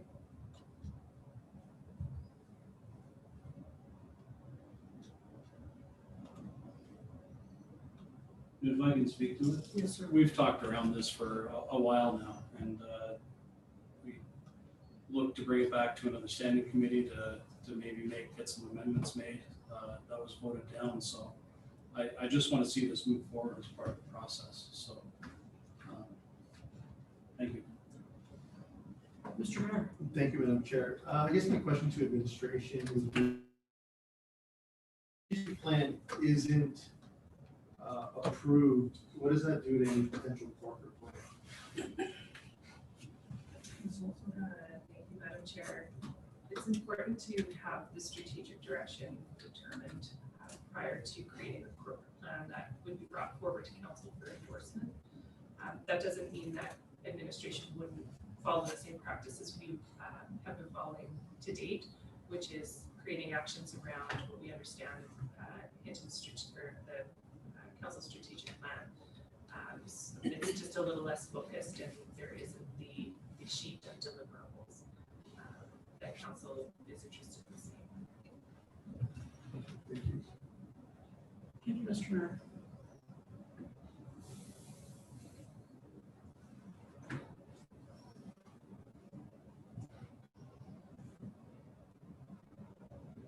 Sorry, I do have to ask a question. So we've been given three options here, but council can craft their own motion. So crafting our own motion is an option to us.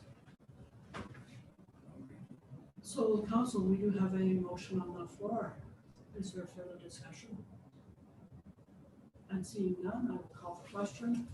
The committee direct administration to bring the town of Hinton strategic plan 2020-2024 to a regular council meeting for a decision. All those in favor? Opposed? None abstained. And Mr. Mayor. Thank you, Madam Chair. I'm just I understand the frustration. We're trying to go in a multitude of ways.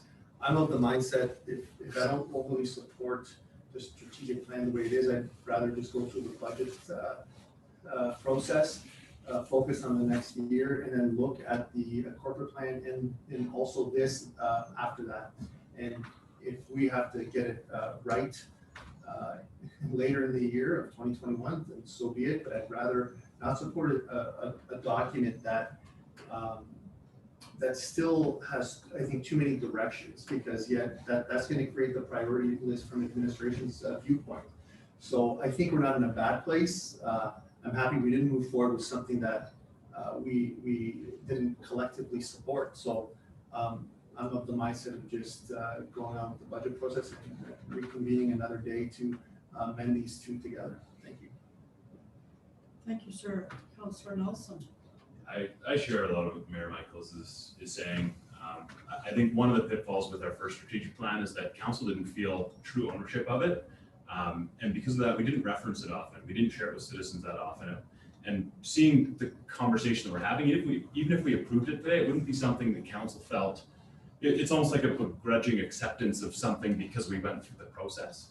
I think we need to have 100% complete ownership of everything we do over the next year if we have any chance of real success and real progress. And I think we do that through the budget process. And, you know, I don't think that day is lost. I think there's a lot of good work done, a lot of opinion shared, a lot of, I think there's a lot of understanding gained from each other and from administration of what council is looking to do through those meetings. So although maybe we don't have a document that states all those things, I think that conversation, along with budget, along with our existing strategic plan, which in a lot of ways is kind of similar to this in that it's, I don't know the right word for it, but not overly specific, but also too specific at the same time.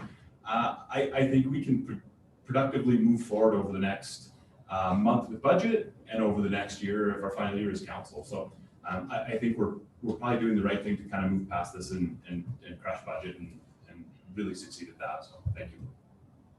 Thank you, sir.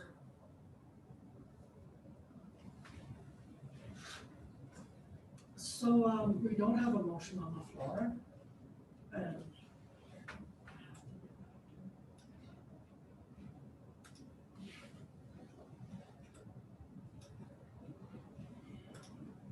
so with no motion on the floor, would we just consider that this action item number 4 is closed? Is that a no? Okay, we're gonna move on with additional information. Urgent matters from council. I will start with Councillor Nelson. Nothing for me, thank you. Councillor Haas. Nothing for me. Councillor Maguna. Yeah, just as an informational piece to council, it's not often that I engage with members of the elective government in a more firebrandy sort of way, but I did express my concerns to one of our regional MLAs from Kananaskis Banff.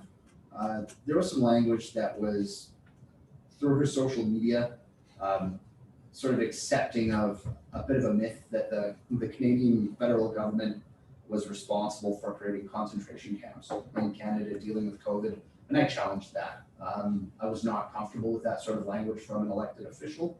I called her office, I lodged a concern and asked that she call me. She has not done that yet. And being from a family who emigrated here from Germany post World War II, that is not something I will stand by. That's not the kind of language I will accept. And I will continue to challenge it. And if that brings any heat on me as a councillor, I own that individually, but I just wanted to share that with you in terms of communication. Thank you. Thank you, sir. Councillor Law. Nothing for me. Mr. Merritt. Nothing for me, Madam Chair. Thank you, sir. I do have, it's not an urgent matter, it's just an information item. Ash has decided that masks will be compulsory when you enter the guild. They will be charging $1 a mask, and the proceeds for that will go back into the mask fund. The only exception will be when people are on stage, and consideration will be given in some instances for people not wearing masks on stage. And there you go. And our CDO status report. Thank you, Madam Chair. Not too much as far as the status report. The action pending list is attached. Will be brought back again November 17th as the second standing committee. There aren't really any changes or questions regarding direction included in this update, but a couple of the dates have changed or will change since this was included in the agenda package. MD 1977, the Permanent Emergency Response Reserve. We're looking at addressing the need for that through MD 1999, Fiscal Management Policy Development. So taking a look at where we can create some synergies between the two.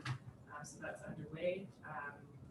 MD 2065, the Disc Golf Association Agreement, that there is a delay in that item coming forward. So I believe that the date on that was to be the end of October. Between the two parties, some additional time is required to work out those details. So that will be forthcoming to council. Otherwise, no additional updates from me. Thank you. Ms. Patterson.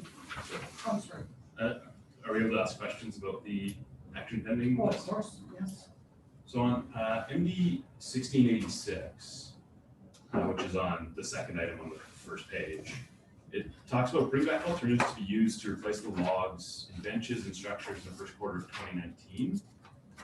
And so that's on hold, it still hasn't come to us, but in our capital update, it says that the log benches have already been purchased. So I'm just curious, kind of there's an incongruency there, and if that needs to be addressed later, that's fine. It's just a question I have. Thank you, Madam Chair, through to Councilor Nelson. I unfortunately don't have an answer to provide to tonight, if it's acceptable. I may look to Mr. Hawk. I'm sure he came up on the screen because he didn't fill in the answer for me.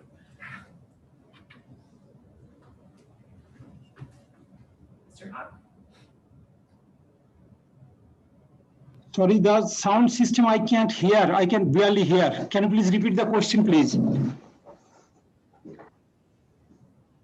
If I could, I think it could be something that you guys send by email. We have our capital, I think it comes next week. I would assume it comes next week, so maybe we can address it at that time. Thank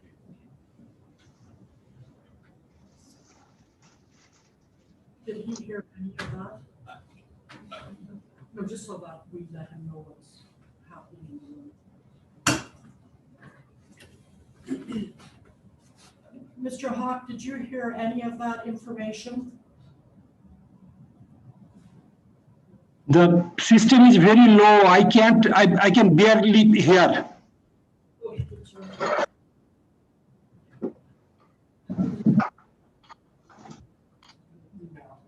I can chat too.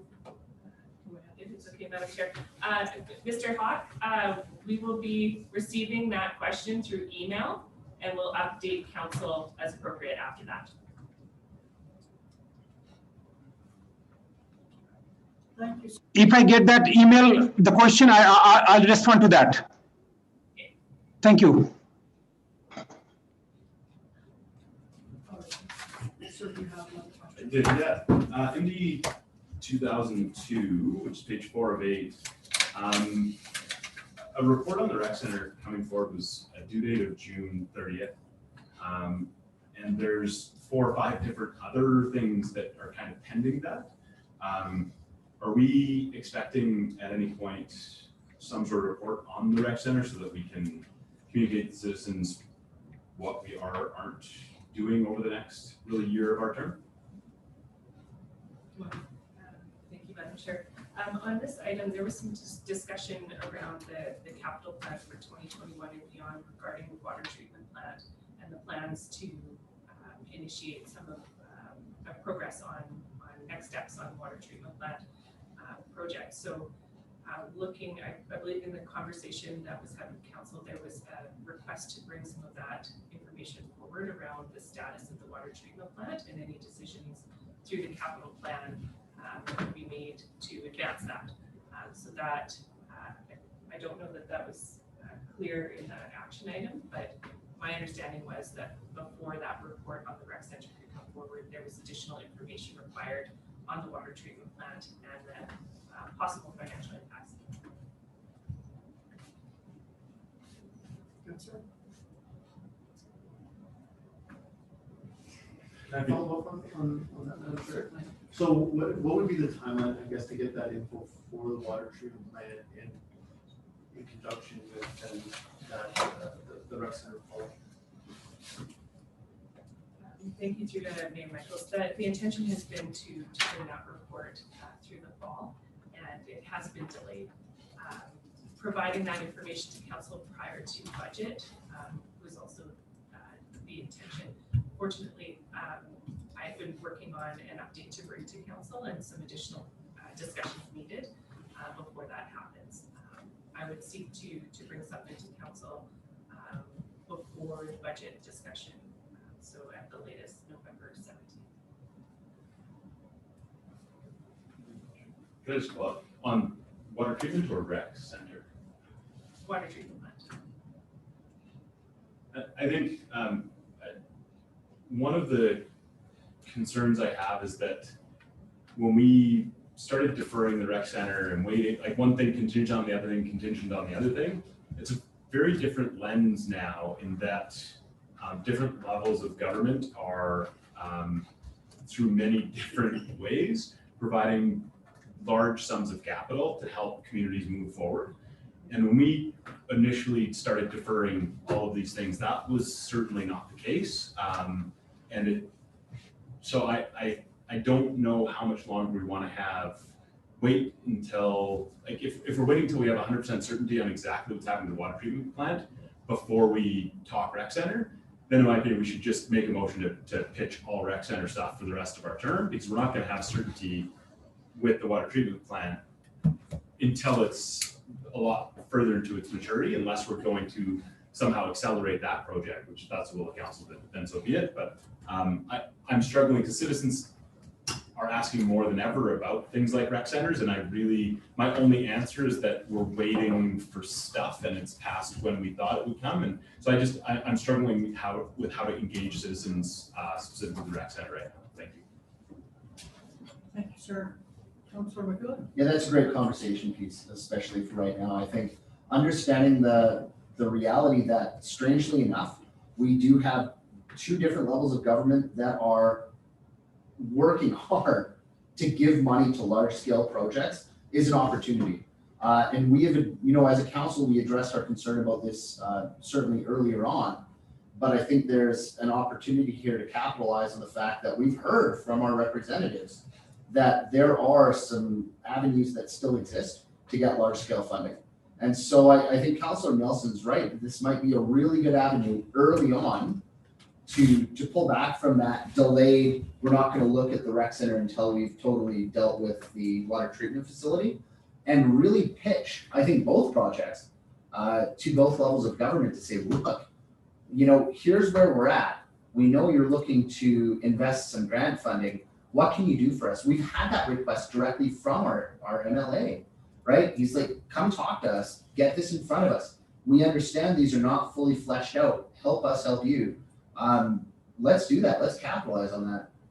I don't know what else it will take at this table to make that happen, but I'm certainly supportive of moving that forward, getting in front of those representatives to say, what do you need from us as the town of Hinton in order to get money? That's where I want to be right now. Tell me what decision I have to make at the table to support that. So thank you for bringing that up. Thank you. I really wished the director was hearing what you were saying, because he's nodding his head at times, I think agreeing with what you're saying. Go ahead. Well, just to follow up on that, I guess consider that then a question to both administration and the mayor in conjunction. What do we need to do to get in front of our representatives to have that conversation? And my understanding is that they're very well aware that we're not at the perfect point for these projects. We don't have a fully detailed cost estimate, whatever class it is, but we know these are things we need. So what is it going to take to get in front of our representatives to have those conversations? Because I think we should, right? We should get Martin and we should get Gerald and we should sit them down in a room and say, guys, we need to pitch you because this is a very important time for us. Here's two high-level projects. What can you do for us? Let's get the ball rolling. And if it's a simple conversation like that, great. I'm going to sleep a lot better if I can go to the community and they say to me, what did you do to get money for us? Well, we brought Gerald and Martin into a room and we told them about our needs. And this is what they did or didn't do for us. Great. I feel really good about that. And that starts with a meeting. And that's just the way I see it. Mr. Mayor. Thank you, Madam Chair. I'd like to make a direction that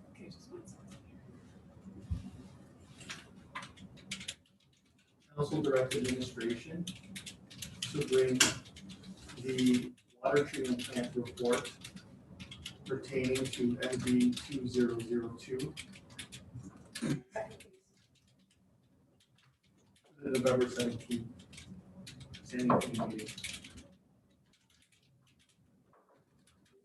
If I may speak to it, our CEO just said that it looks like we can do the 17th. Let's publicly set that date for that conversation, and then after that we can narrow the focus on the rec center. Because I share the exact same concerns as Councillor Nelson. We're sort of in purgatory right now when it comes to it, and that's the first step to get that information that council may need in order to move forward with the choosing what direction to go with the rec center officially, considering we only have less than 12 months to go. Thank you.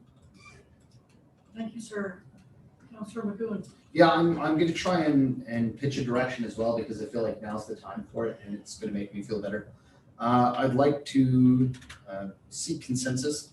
Sorry, where there's a motion now. Oh, I'm so sorry. Yes, you're right. I apologize. I just got too excited. So did you want to take a look at this motion? No, Madam Chair, I'm good supporting this motion, and then I'll speak to my next motion. Okay. So council, yes, sir. I did have a clarifying question. The MD 2002 is rec center, and that's water treatment. I just want to make sure it's clear to administration what that direction is directing.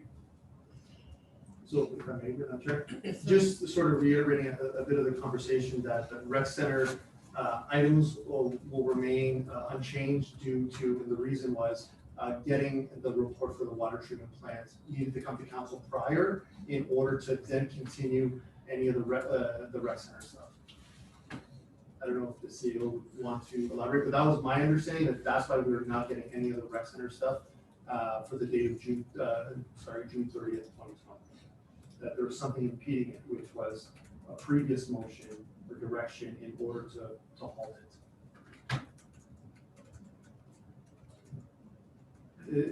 May I ask the administration if that's their understanding of what was holding the rec center coming back? Thank you, Mayor Michaels. That was my understanding. I think perhaps the word pertaining to is the water treatment plant report. I can't think of it. I understand what the motion is directing for administration to bring back the water treatment plant report in order then to advance MD 2002. So if I may, the reason I worded it that way, and I'm obviously open to amending it, is that it pertains to that all the information that comes on the 17th will be provided to us in order for us to potentially move forward from starting with 202. So I don't want a water treatment update with then still some information in order to then move forward. I wanted to pertain to 202 because 202 specifically is on hold due to the water treatment plant. Like I said, I'm open to amending it, but to me conceptually, I just want to make sure that any report for the water treatment plant has all the information needed for then us as a council to potentially move forward with 202. Thanks. Thank you. So I just have to say, all of us in this room know what that means, because you just spoke to it. But for people who aren't in this room and who read it maybe in 2 days, would you want to kind of make mention that MD 2002 is being held up pertaining, because of the water treatment plant? Or its progress is being held up, or? If I may, in MD 202, it says to seek consensus that all recreation center action items remain unchanged until such time administration brings a report. That report should say the water treatment plant, because that's the one that's holding 202. There was a direction given, I forget when, for that. So the wording in 202 speaks to what I'm saying. It just doesn't say, to my knowledge, that's my understanding.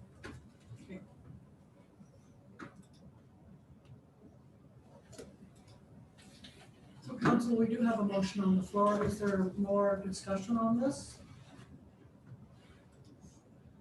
I will call the question. Let council direct administration to bring the water treatment plant report pertaining to MD-2002 to the November 17th, 2020 standing committee meeting. All those in favor? And Councilor McGowan. Thank you, Madam Chair. I'd like to make the following direction, or seek consensus on the following direction. That council direct administration and the mayor, please, to arrange meetings with both our MLA and MP following the meeting of November the 17th. In regards to funding the water treatment facility project and recreation center project.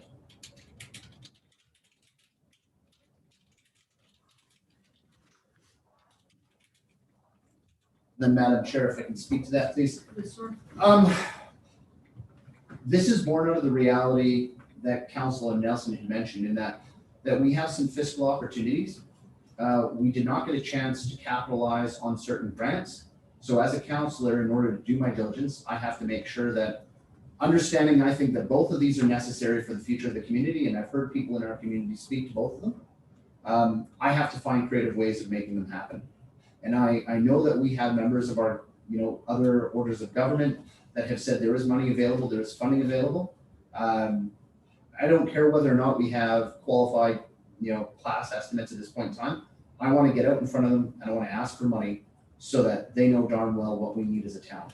And then that will make me feel a lot better in talking to our citizens. And we've heard from both of our representatives that they want to have those kinds of relationships with us. They want to have those talks.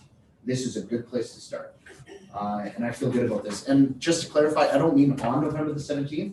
I mean, once we've had that meeting on the 17th, then it's more appropriate to have that meeting with those individuals. If we can get them both in the same room at the same time, great. If not, one-on-one, also fine. But our citizens have tasked us with being fiscally creative. I need to go back to them and say, I'm doing my job for you. And this is one of the ways I can do that. So I'd like to ask your support. Thank you. Thank you, sir. Councilor Nelson. A bit of a clarifying question, and this might be up to the mayor and administration to figure out the best process, but if the intent of these meetings is to ask for money, I actually wouldn't be in support. If the intent of meetings is to ask what we need to do to be ready to ask for money, I would be in full support. Because where I struggle is we everything's on hold. We have all these, so without us actually committing to move forward with something, I don't want to ask money for it. I think we need to at least show that we're moving forward with the rec center or moving forward with the water treatment in a more expedited fashion or whatever it is before we ask for money. Like, I don't want to, you only have so many opportunities with your MLAs, your MPs, and different levels of government. I don't want a shotgun approach to this where we're just shooting in hopes we hit something. I want to make sure that it's targeted with maximum impact and saying, what do we need to be ready? And then once we're ready, then take that shot. So as long as there's enough play within that direction for administration and the mayor to do what they need to do, then I'm happy to support it. Thank you, sir. Councilor McGowan. Yeah, and just to speak to that, Madam Chair, certainly that latitude I think should exist. That being said, just to speak to your point, in this case, I would respectfully disagree in that I think we already established that the water treatment facility is a need and that making sure it's funded first is paramount. So again, there is a bit of a connection, cause and effect at play. But again, just to speak to your point, no, absolutely not. We need to have latitude to engage in that discussion. Fully agree. Councilor Watt. Yeah, I guess I'll just ask a question directly to CAO Wilson and Mayor Michaels. Is this the sort of activity that would just be kind of standard operating procedure? Have you not had these discussions, some preliminary discussions already?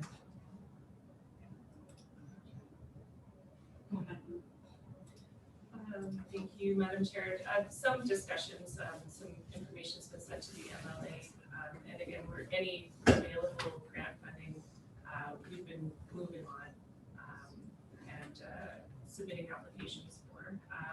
I think capturing this intent in a motion to provide some clear direction on next steps coming out from the November 17th meeting is appreciated. Excellent. Thank you. Thank you, ma'am. Mr. Hawk.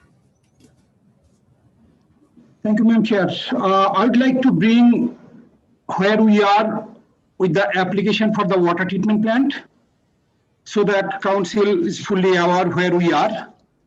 So in last January, I started the process of submitting our application and the draft application was submitted, but the application was not completed due to the fact that we needed a council's motion, and I prepared and submitted a council report. But the latest development that time, because of the Mills position or West Fraser's position, we had to pull that report back.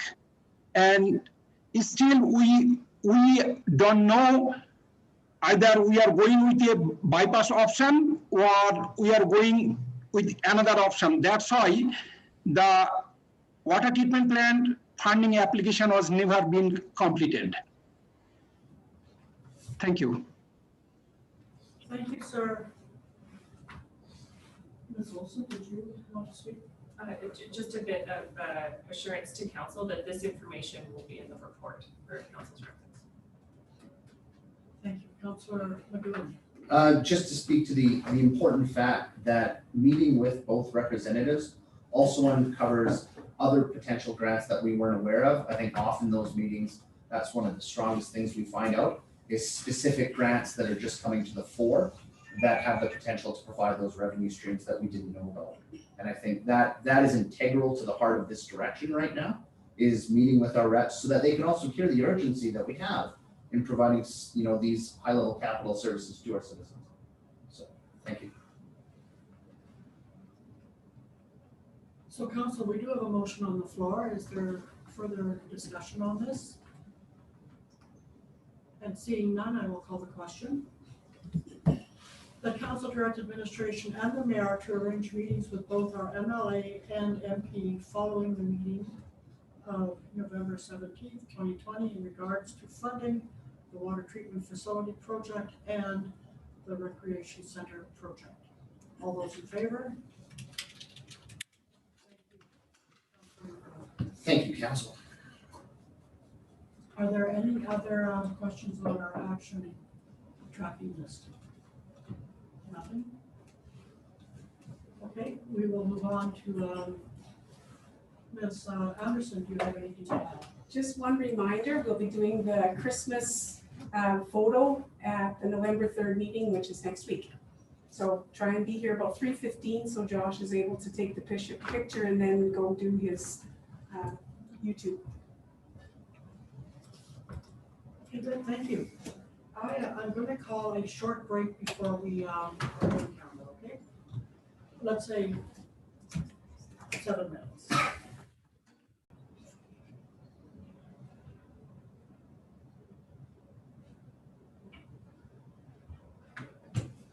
Thank you, council. We are back in session. I would like a motion to go in camera, please. Mr. Mayor? And all those in favor? Yeah, you just gotta top the thing. You know what we're celebrating tonight, you guys? My last night as chair for this entire term. You got the chair. I know. How many months is it today? 3. It's 3, isn't it?